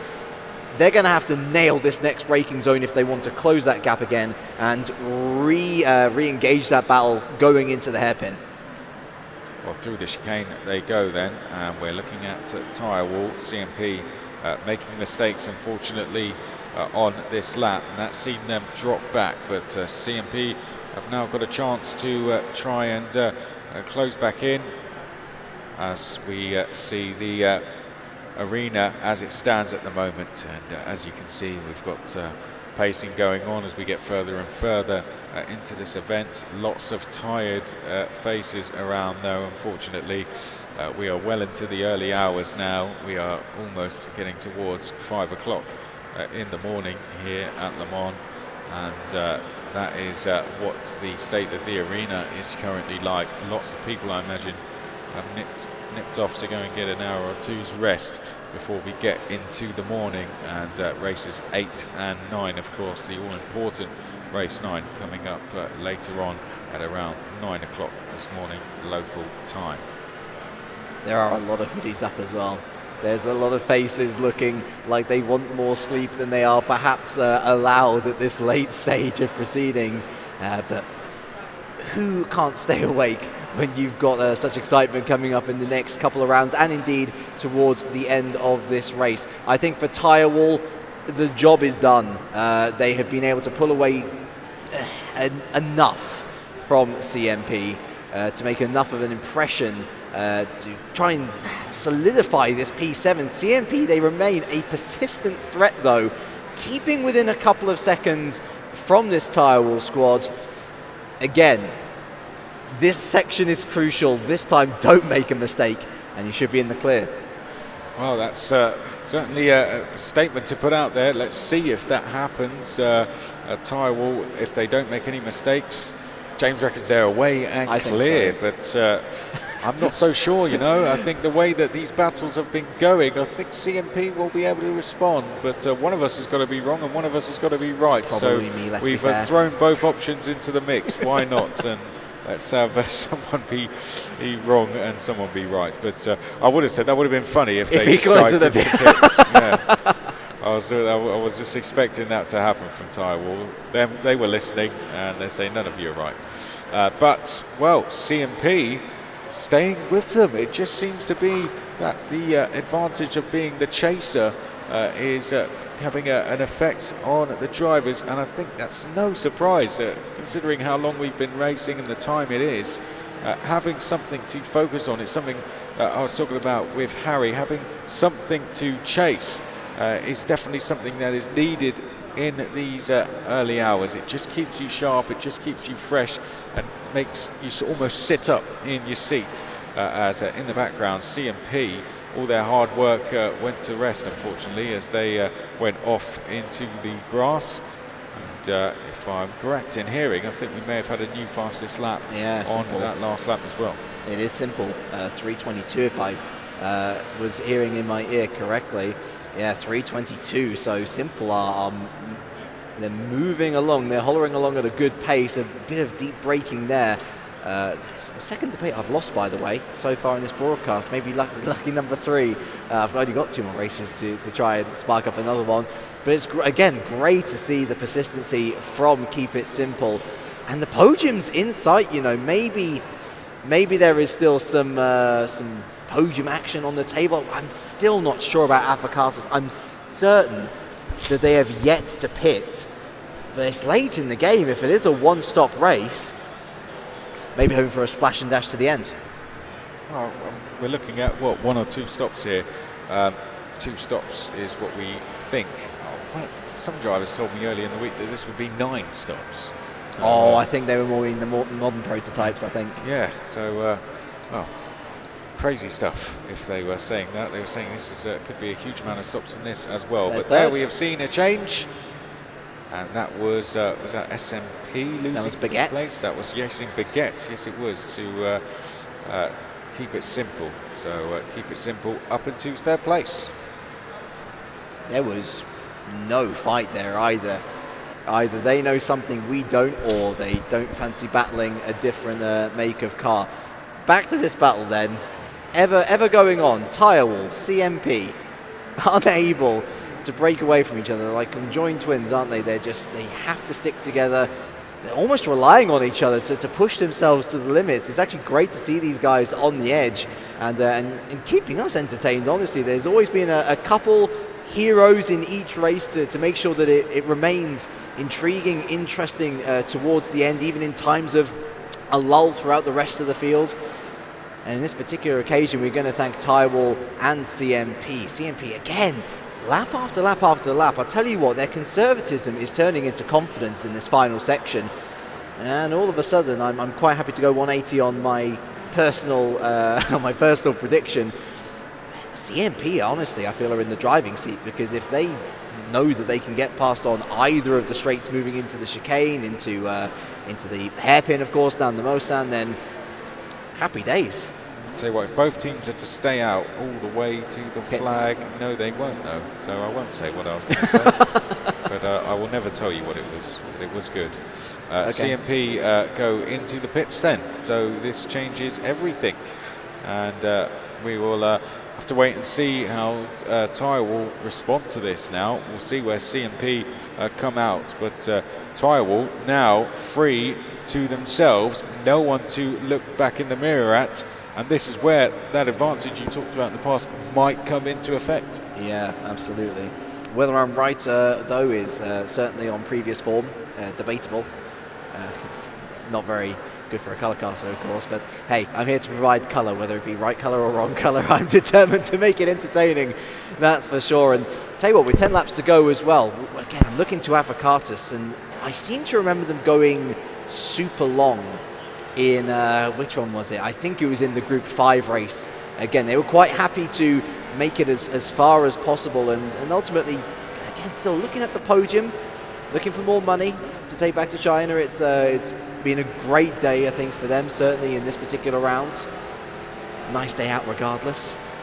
Well, there's no gap being shown at Advocatus, which could mean that they are going into the pits. I'm not so sure. That's trying to predict that rather than, I'm not so sure if it actually happened or not, but that did happen when we saw CMP go into the pits. There is tyre wall, but I'm not too sure if that's happened. As you said, it was a little bit, of course we were trying to identify whether Advocatus had come into the pits or whether they were thinking of pitting again. I think that will be revealed to us very shortly, but well, there we can see now we are with Advocatus and they are still going round. They're getting towards the end of the lap, so I don't believe that meant they did come in, but oh, they did come in fact, so they just didn't lose any position. So Advocatus, the hard work that they put in, has meant that they're not going to lose any positions out of this stop, and here they come across the line, and that will be a gap of around 28 seconds. Let's have a look when they come across the line. Yes, it is. See, look, I guessed it right. So I knew exactly how many seconds it was just by looking. Just by looking, of course. Yeah. And also, let's look at potentially the strongest drive that this Chinese team has put in. They started relatively weakly in the midfield and managed to rise back up into third.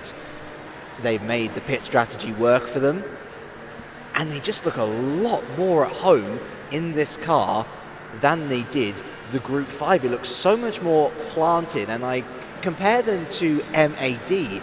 It's Robin Becker who was in the car, of course, box. We know that he's done a lot of the heavy lifting when it comes to their setups. That's why their cars look so nice to drive. This car looks as good, and fair play to them. If this is their swan song in the Le Mans Esports Series, then what a way to take second confidently, and more importantly in the context of the Group 5s, not a lap behind. Yes, well, Advocatus 30 seconds behind now, and tyre wall, let's go back to them, and they look like they believe are coming into the pits. So tyre wall racing quickly after we saw CMP racing into the pits. Tyre wall racing have come into the pits as well, James. No, so CMP, they have already pitted. This is the response now from tyre wall. Looking at CMP here, just coming up to the paddock building, the pit straight. Now we're going to see whether this, albeit lengthened version of an undercut, is going to pay off. Remember, tyre wall was the car that came in ahead on entry for CMP. So just coming around the final corner now.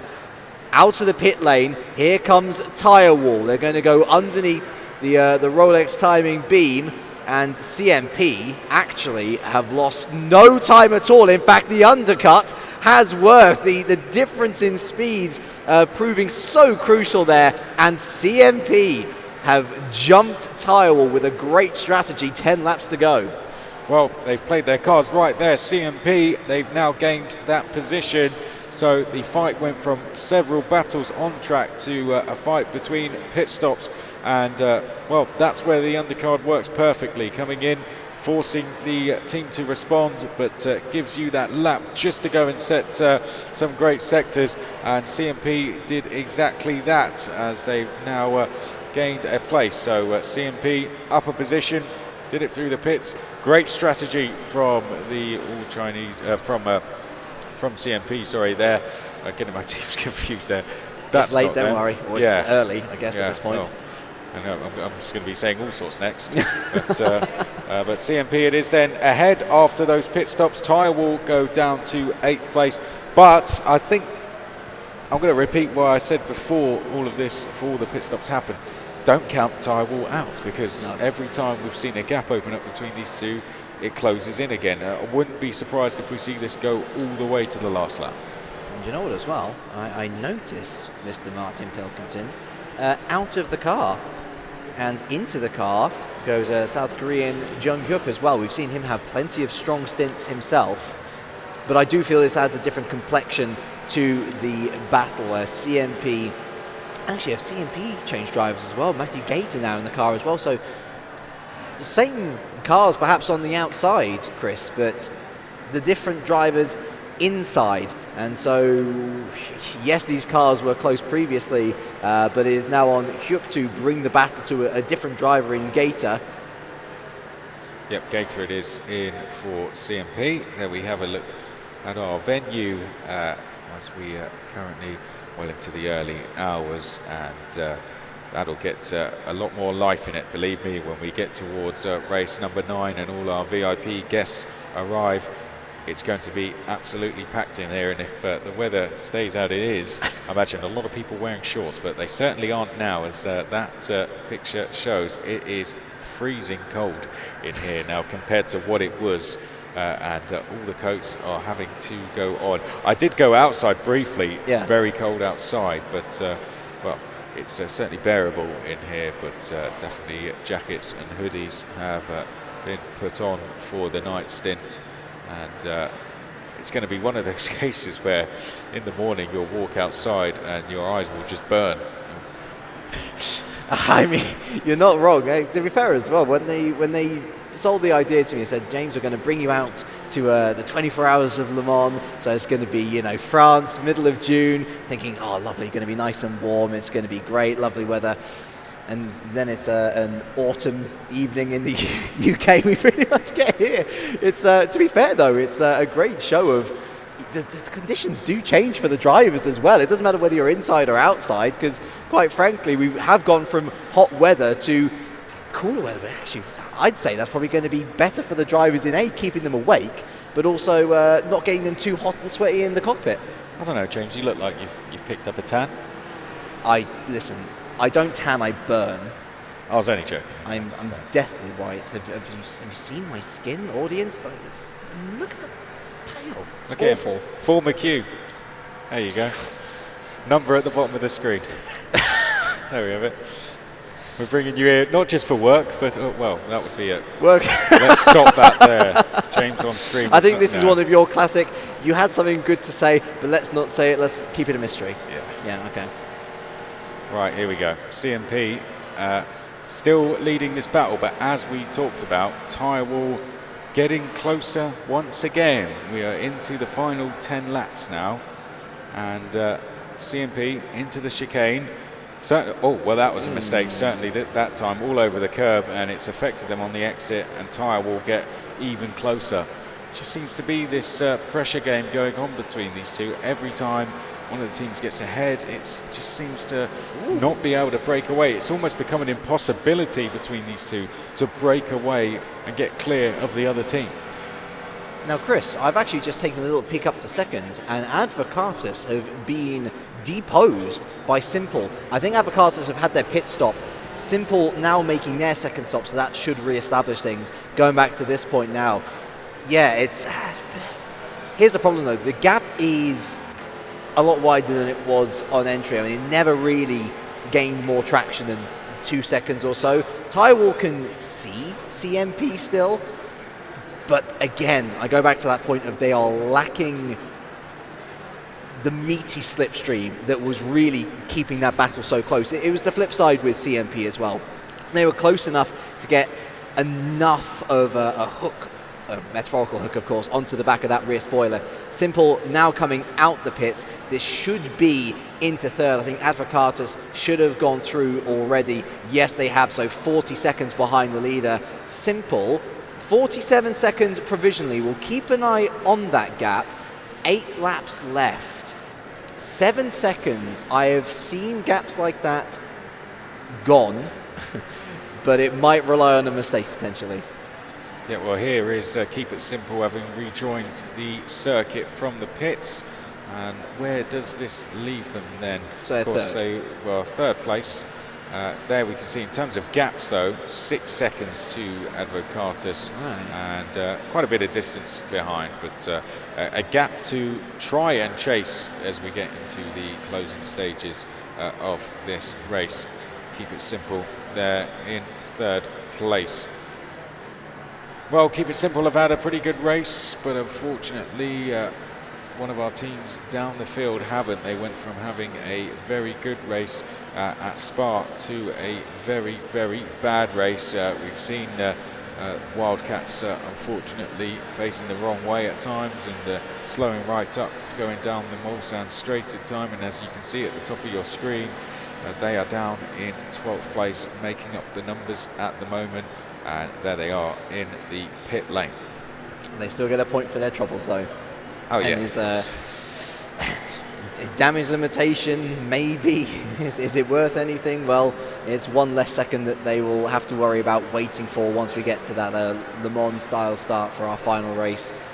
Race 9, of course, coming up in the next, I think it's 4 hours or so from now. So stay tuned. Of course, the big money on the line for that, $25,000 if you pick up first there. Of course, picking up first, it seems though in this particular race, again, we've got to give our plaudits to MAD. I was thinking, Advocatus, they have yet to pit. I'm honestly kind of happy for them that they have pitted now, because 42 seconds as a gap over the rest of the field, 42 seconds over a class which is exactly the same car that you're running. It's been a brilliant job, and definitely what we've learned to know that they're capable of over the course of this event. Yeah, Advocatus been very impressive in this. Considering the start of the race for them, it was an absolute disaster, and they paid the extra money for the car that they are using in this race in the Peugeot.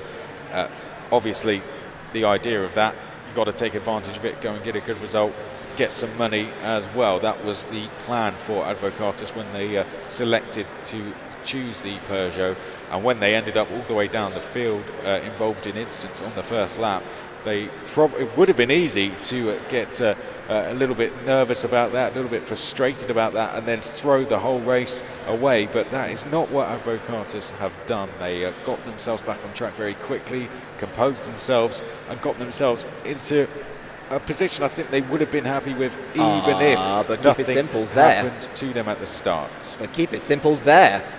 And yes. I guess there might have been a mistake, because that was 6 seconds the gap, Chris, and all of a sudden we've got a battle for second. Yeah, Keep It Simple then right on the back of Advocatus. So we have a battle for second on our hands, potentially to take us to the end of the race here. Keep It Simple have closed right in, and the momentum is with them in this battle. Advocatus are going to be the ones having to defend when we get down to the first of the two chicanes. And already Advocatus just looking a little bit more twitchy than they have done on previous laps. They're going to have to get defensive as we hit the straight now. Advocatus and Keep It Simple both in the Peugeot. The Peugeot are the top 3 positions at the moment, and everyone else is in the Audi. So they're going to be equal power going down the Mulsanne straight. They have that power advantage over the Audi, hence why they're the more expensive car. But these guys both in the Peugeot, so nothing to choose between them as we go down towards the second chicane. It's going to be all about the braking zone, and then the rest of the lap going through the likes of Indy and Arnage, Porsche curves as well. Keep It Simple, they've got a lot of time to make this move. I think that they should spend a little bit of time, if they have to, lining this one up before taking the plunge and actually going for a dive down the inside. Curious to note as well that both of these teams changed drivers in the pit stop phase as well. So Aravello now driving the Keep It Simple car, and Mouye now driving the Advocatus Diaboli car. And that can do one of two things. It can reinvigorate the drive overall. It can also open up the potential to mistakes. We've talked about getting in the groove and how crucial it is in these endurance style events. And well, we didn't see what happened to Advocatus, but I can only presume that the 6 second gap was eliminated via a mistake from the incoming driver. And for Keep It Simple, well, I was saying about they didn't have luck going their way in the early parts of the race. They're making their own luck in making their way back up the order. And you know what? I think P2 would be just reward for the adversity that they faced and overcoming it. That's exactly what Tobin Lee was saying as well. I have faced worse, I've overcome it. Well, it wasn't all his work, of course, in this particular occasion, but it's great to see them still battling up there, and the $2,000 potentially awaits them. He should be a motivational speaker. Oh, thank you. That could be the title of his book, Tobin Lee. But there he is, second place ahead of us. That is what he is chasing, Tobin Lee. We've got Advocatus, the all-Chinese driver lineup, in that position at the moment. Who is actually out for Advocatus? So for Advocatus, it's Moye and Aravello. So Hu Moye is out for them at the moment. And they're side by side, are they, for second place? Yes, they are. Keep it simple round the outside. What a fantastic move. Oh, but they might have thrown it away on the exit. I think they have. So back into second place then goes Advocatus. That is part one of this battle. Many more still to come, that's for sure, but Keep It Simple have shown their hand in this fight early on then. We did say they could take the patient approach to this, wait for a mistake or wait for a really good opportunity to come up. Round the outside of Porsche curves, I think they probably could have hung on and waited for another opportunity. It was all going so well until the final 10% of the manoeuvre. They just weren't able to get it stopped. Oh! Massive locking of the brakes there from Aravello, and all of that momentum that was with him all of a sudden is gone. Look at the advantage that Advocatus has now. That 6 laps before that corner was looking excellent for Keep It Simple. Now it's looking like a mountain to climb. Well, Keep It Simple, did they really need to try that? You know, they've got themselves now into a situation where they're having to give themselves more work to do here. So Paul Aravello out in the car for them at the moment. The American has now got some work to do. He's got a gap to chase down and only a few laps to do it. Keep It Simple, if they'd just sat in behind for another lap, they could have been in a really good position going down to the chicanes, and that might be what's going through Paul Aravello's head at the moment. However, that said, he's not a million miles back. The gap is only just over a second, so there is still a very good chance that we're going to see more side-by-side action between Advocatus and Keep It Simple. There's nothing wrong with being aggressive, Chris. There's nothing wrong with showing your hand too early. However, there is a problem with getting overexcited and thinking that the car in front of you is just going to roll over and show its tummy just because you flexed your arms a little bit. I don't think it's game over. Although 6 laps is a mountain to climb, looking at the determination of Aravello in closing down this gap already. Once we get into those final 3 laps, maybe even now potentially, it's going to be game on once again. Lessons need to be learned from round number 1. However, Advocatus, they're not going to go down without a fight. No, they won't. That's certainly one thing Advocatus have already shown throughout this event, and they are showing that again when they've gone with the strategy to give themselves opportunity to get cash. They are here to take it, and they do not want anyone to stop them in taking as much money as possible. But Keep It Simple have other ideas, and they are now going to go down the outside into Arnage. They're trying bold moves, Keep It Simple. Risky stuff from them. They've already played with fire once. They just about got away with it, so I'd be surprised to see them do it again. Is it lessons learned for Keep It Simple, or have they learned lessons and decided to go even more in the attack? Let's have a look then as they go up towards Porsche curves. Keep It Simple just in behind Advocatus as we go to the left and now into the next left. Very quick part of the circuit, this very good place to go and watch from if you're around the Le Mans circuit as well. And Keep It Simple, they're going to try the same thing, but this time it's a little bit more successful, and Keep It Simple round the outside go into second place, but it's not finished there, because now they've got to defend down to the chicane, and it looks as if we're going to have Moye looking to the outside at the Ford chicanes, not able to get back past, but Keep It Simple that time able to go into second. Oh, it's like ballet dancing, that, wasn't it? It takes a bit of practice, but once you get it, it is one of the most beautiful forms of dance, and that was an excellent move from Aravello, well judged. He didn't lose any of that aggression, the pressure was still on, but he tamed it ever so slightly, curved it ever so slightly, and the rewards are there for everyone to see up to P2. We're getting news through that apparently there has been a big off for Tyre Wall as well, and that was a battle that we were watching for so long, Chris. Of course, the CMP Tyre Wall battle raged on lap after lap after lap, And it seems like the one to lose out finally was Tyrell, losing it of their own accord. That car in particular looking quite difficult to drive now, struggling to get round Onage and CMP. They can call that a job well done. They not only called the strategy perfectly, but they held off the late pressure. And very similar to Keep It Simple, they have been rewarded handsomely. Yes, Keep It Simple have, and well, I'm still surprised that they went for that around the outside move at Porsche curves, but well, they tried and failed. Next time they did it, they succeeded. So fair play to them for that. A fantastic move. They did it in style going through to second. Now they just have to hold on for the rest of the race to keep it simple. But if they continue to drive like that, there's a very good chance they will do, and they have a little bit of a gap, it seems, to have opened up to third place. Taiwan, unfortunately, in all sorts of trouble now. They are really struggling at the moment. A mistake from them has seen them drop away from CNP. The gap between them is just over 10 seconds. It's around 12 seconds between CMP and Tyrell. So that was the damage done from the mistake made, and I don't think they've got time to recover it, particularly with the state of the car.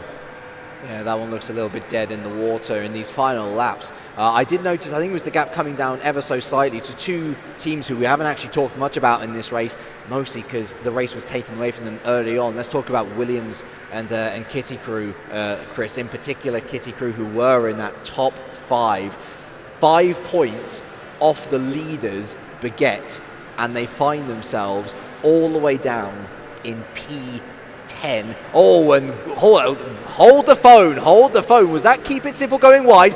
Yes, it was. We can talk about Kitty Crew in our post-race analysis. Right now, the battle for second is back on. Yeah, that was a big mistake there from Keep It Simple. Oh. And have they gone off again? I think Advocatus is through. Yes, it looks like they have. So there goes Advocatus now into second place.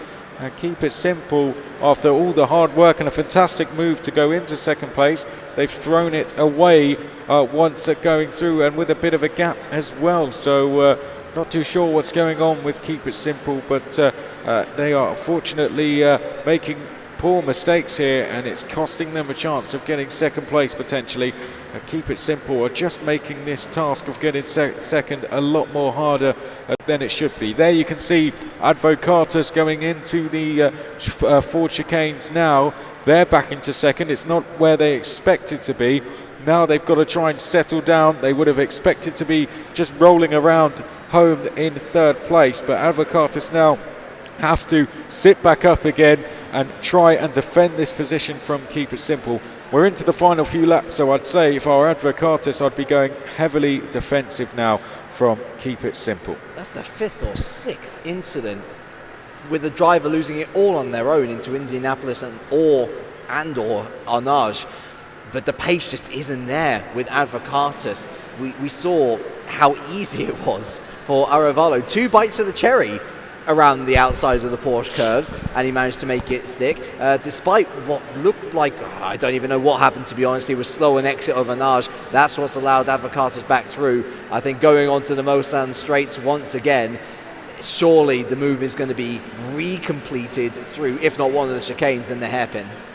Yeah, well, let's see if we're getting towards those chicanes very shortly, so let's see if any changes do happen before us. There we can see the car of Advocatus just ahead at the moment. You'll see Keep It Simple coming to shot now. There they are. So that's how close it is between the two Peugeots going up towards the second chicane. Oh, and a touch of the barriers there for Keep It Simple.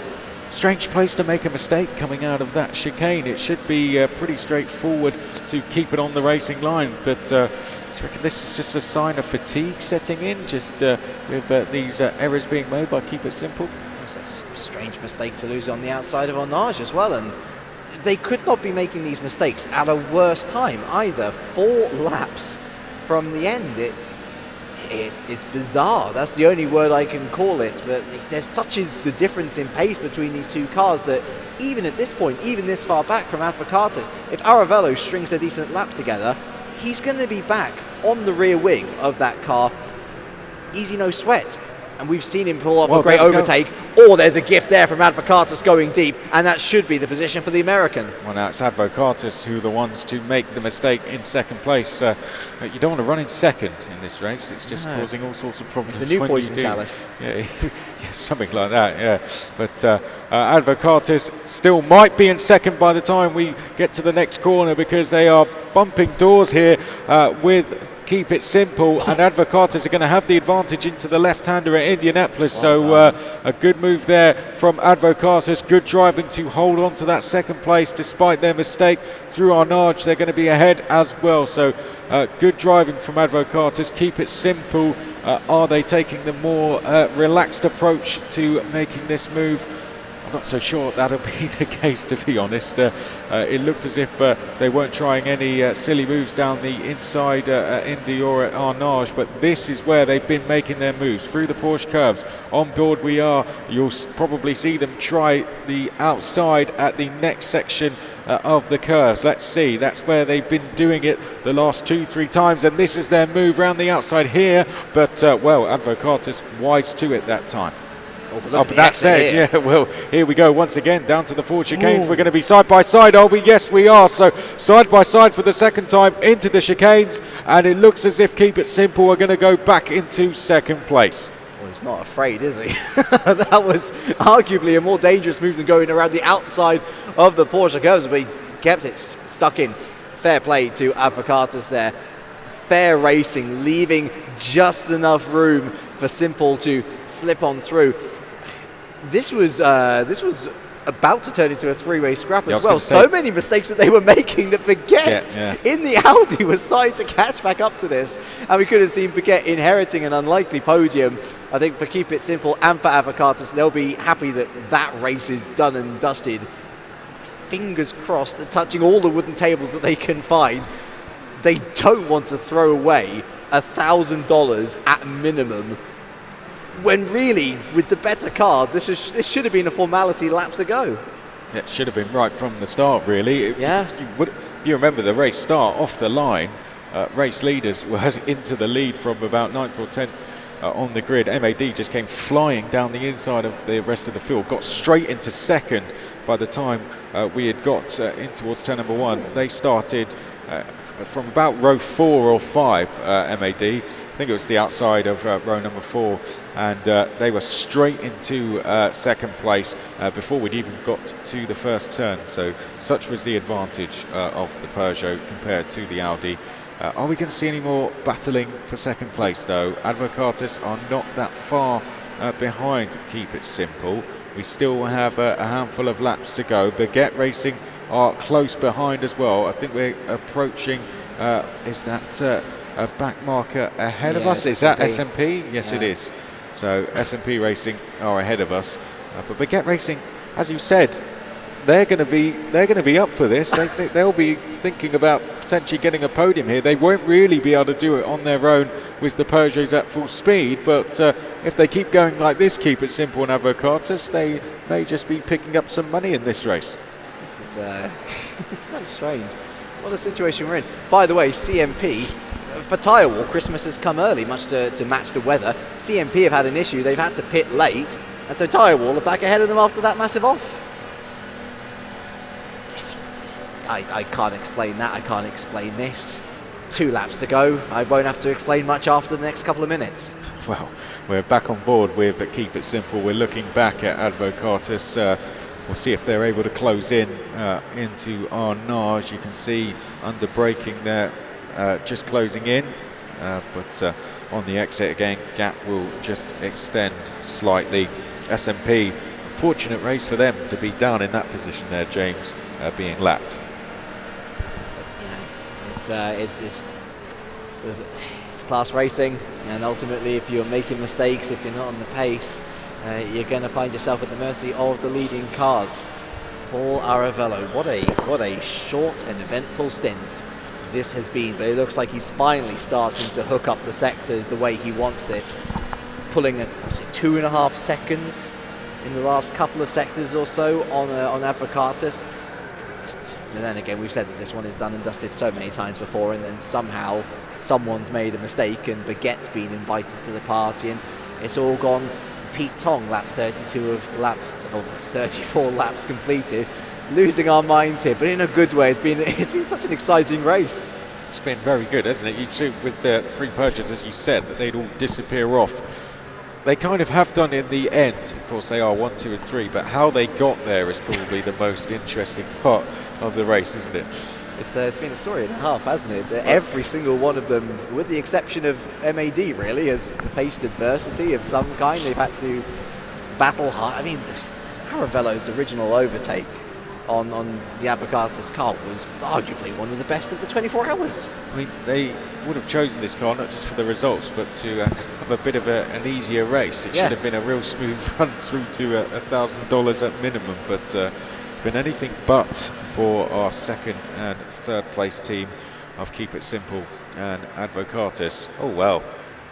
There we go. That gent looks like he's about to go on a long-haul flight. But let's go back to the battle for second place.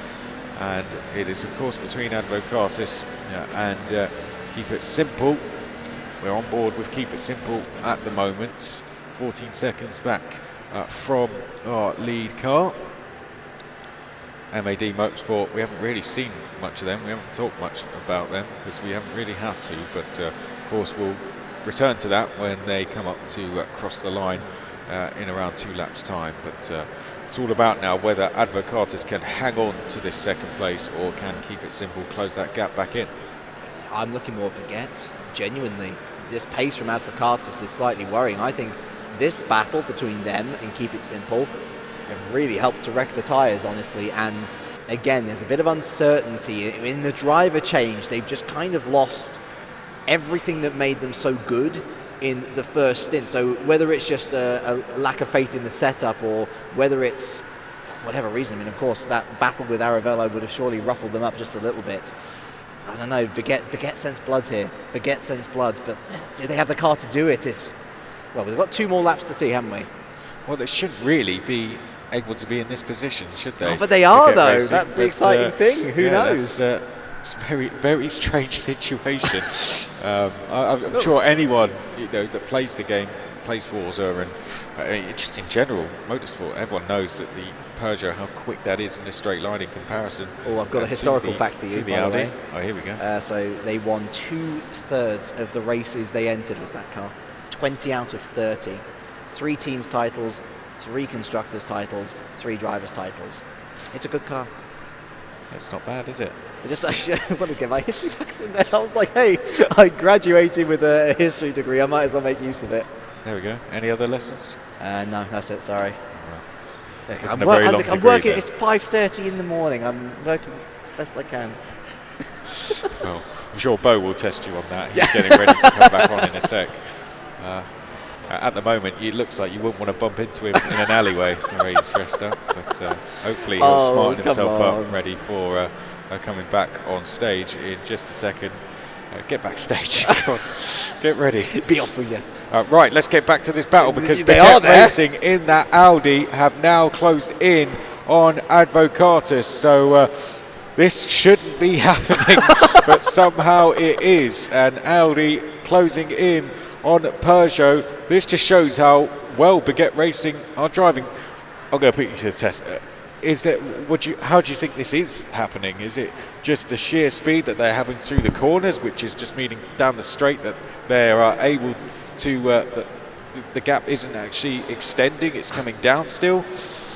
I'm going to give you the first definitively correct answer I've given you all evening, Chris. I don't know. I don't know why or what or how this is happening, but it is. Maybe it is the tiredness. Maybe it's the mental fragility of who is in the car. It's Humoye there in the car. And I don't think that whatever's happening, he's struggling so much. But the good news for him, at least, is that he does have the car advantage, and down the Mosan straight, they simply can't do anything about it. No, they can't. And as you can see, Baguette Racing up and through the first chicane hasn't actually dropped any more time to the Peugeot ahead. So Baguette Racing have a chance at taking some money, some points as well. More importantly, if we look at the 9th race, Baguette Racing championship leaders at the moment are doing a fantastic job. They're going to further extend that lead with this result. So this going very well for the all-French driver lineup. Good news for the fans when they pile into the arena in a few hours' time. I'm sure they'll be cheering on their boys as we go into the ninth and final race. But can they get a third place here? It would be a fantastic achievement if they could, as they now come out of Mulsanne and down towards Indianapolis. It'd be the most whimsical point earned in a championship I think I've ever seen. What a scenario we have here. Again, thankfully for Avocatus, they're somewhat saved by the very nature of Le Mans. There are a lot of straights here. Makes a lot of use of the power of that car. And okay, they may be really struggling through the corners, but even if Baguette theoretically was able to get past, would they be able to stay ahead? Yeah. Not with 1 lap left, I don't think. It would have to be a last lap, last corner lunge, wouldn't it? Yes, really? yeah. It'd have to be, I mean, even then, though, the run down to the forward chicane, surely they're going to lose time. So they'd have to be ahead and then just try and hold on into the chicane somehow. But, well, we can guess all we want, but the fact is we are going on to the last lap. MAD have already gone onto the last lap of the race. That's how far ahead they are. You can see them already heading now down the Mulsanne straight with our battle for second yet to even cross the line yet. So it is a fantastic advantage here from MAD, who have put in a superb performance so far this weekend. Superb performance in this race as well. But back to Baguette Racing, up towards the forward chicanes we go. That is the gap that they have to try and close down, and they only have 1 lap to do it, James. It's a tall order from here. In fact, it's kind of like the secret menu of some restaurants. This shouldn't be a thing, but it is, and I'm excited that it is. Will there be a final mistake in the locker of Avocatus? We simply don't know. Look how much time Baguette gain through those corners. It is startling, and that isn't because the Audi's particularly good through corners either. It's simply the driver at work here making the difference. But sadly, it's the car that makes all the difference in a straight line, and you'll see here just exactly what Baguette are going up against. Bye, off in the distance we go. Take care, see you soon. It's a shame, I think, for Baguette, who've worked so desperately to have it within their reach. P3. That's $1,000. It's almost like Avocatus saw like waving the sack in front of them and saying, "Come and get us." But there's no hope when you've got this much of a difference in power.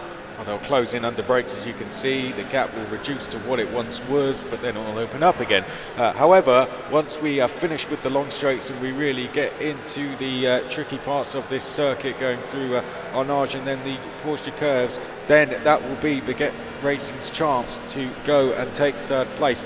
However, to be in a position to do that, or be anywhere near to doing that, they cannot make any more mistakes. And one team that hasn't done any of that so far in this race is MAD Motorsport. Going with the Peugeot in this one, they knew they had to take advantage and try and take a win with how they are going in the championship, currently in 5th place. And they have done exactly that. They went up to second place at the start of the race. It was not too long before they were in the lead, and since then they have never looked back. MAD are about to bring themselves further into play in the Le Mans Esports Series Super Final, and out the final corner, Kian Butler brings the car home for MAD Motorsport. Fantastic driving from them. We're going to go back to our battle for third place, though. It's going to be Simple who are going to get that second place. But what about the third place battle? Let's have a look there. You can see a very happy MAD Motorsport team.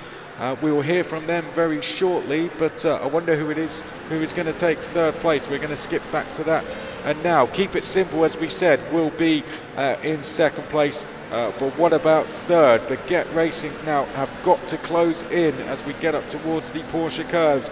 Are they able to take enough time out of Avocatus to be anywhere near making a move into the Ford chicanes? It's just not looking like it's going to happen here for Baguette Racing, as much as a part of me wants to see them in a position to at least try and make a lunge. I don't think it's going to happen.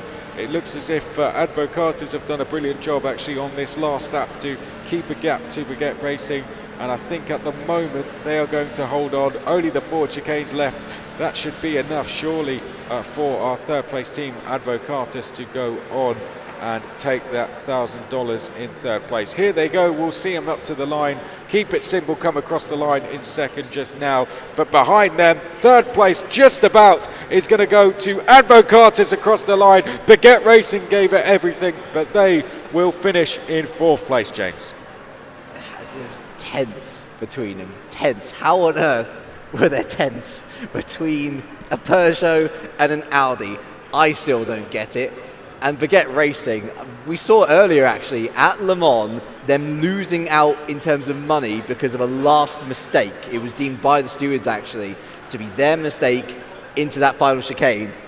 I don't know what's worse, that or this, to have it so close yet so far. Well, that's 7 of 9 races completed in the Le Mans Esports Series Super Final. 7 down, 2 more to go, but before we get into those final 2 races, let's hand over to Bryn, who's with MAD Motorsport. Yeah, thanks very much, chaps. Yeah, 2 more races to go. The small matter of a 3-hour one coming up next. Let's just get a word from the winning team at MAD Motorsport. Another win, just looking down here, that's 4 in a row. Now, I've just done some maths. That's $4,000 each. If you share it that way. Well done. Talk us through that race. Let's start here. Yeah, for now it's been a long trip until now. The stress, the nervous we all getting tired right now. So the only missing thing is try to get the most consistency as possible, and then we are fit to go. Okay, so you just got to have a bit of downtime. You took the car over the line. Quite nice, quite easy for you? It was honestly a half an hour from hell, to be honest. The car is probably the hardest to control. It is twitchy. It will kill you if you give it a chance. And I'm here doing it after, 18 hours now? So, I mean, I'm happy with the pace that I was managed to put in the end. I was doing better than the best laps from Simple, even after they came back from the pits. So. But again, most of the heavy lifting was done by the man box right here. Absolutely, yeah. It's not 18. There's only 16 hours, not 18. Yeah, I know. It's terrible, isn't it?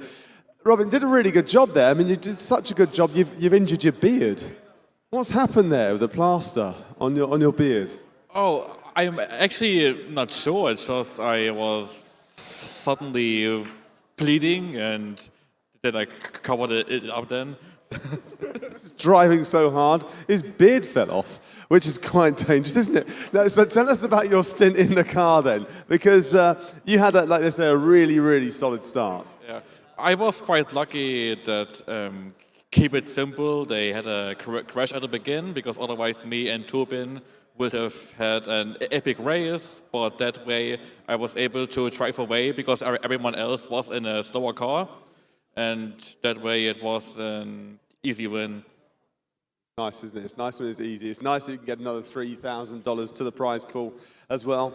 2 more races to go. We've got 1 more race that will really count with points when it comes to the final race. Remember, the final race has got the bigger prize and is the one that's so important when it comes to the podium here at Le Mans. We're going to have our podium with the 1, 2, 3 team, the actual Le Mans podium coming up later on today. And I say later on today because we've got a 3-hour race and then the 1.5-hour race finale here at Le Mans. It's very, very exciting. It's very, very tense. We've been going for a very long time as well. The drivers, 16 hours they've been competing for. It'll be 20.5 hours within a 24-hour period that they've been racing for at the very, very end. So stay tuned for the next one. And if you fancy finding out a bit more, just go to LeManEsports.com. You can fill out a little web form on there, put your details in, you'll be kept up to date for season 2. And if you fancy even trying to be a part of the action for the second season, make sure you go to the website right now, have a look, LeManEsports.com. We'll be back here very, very soon.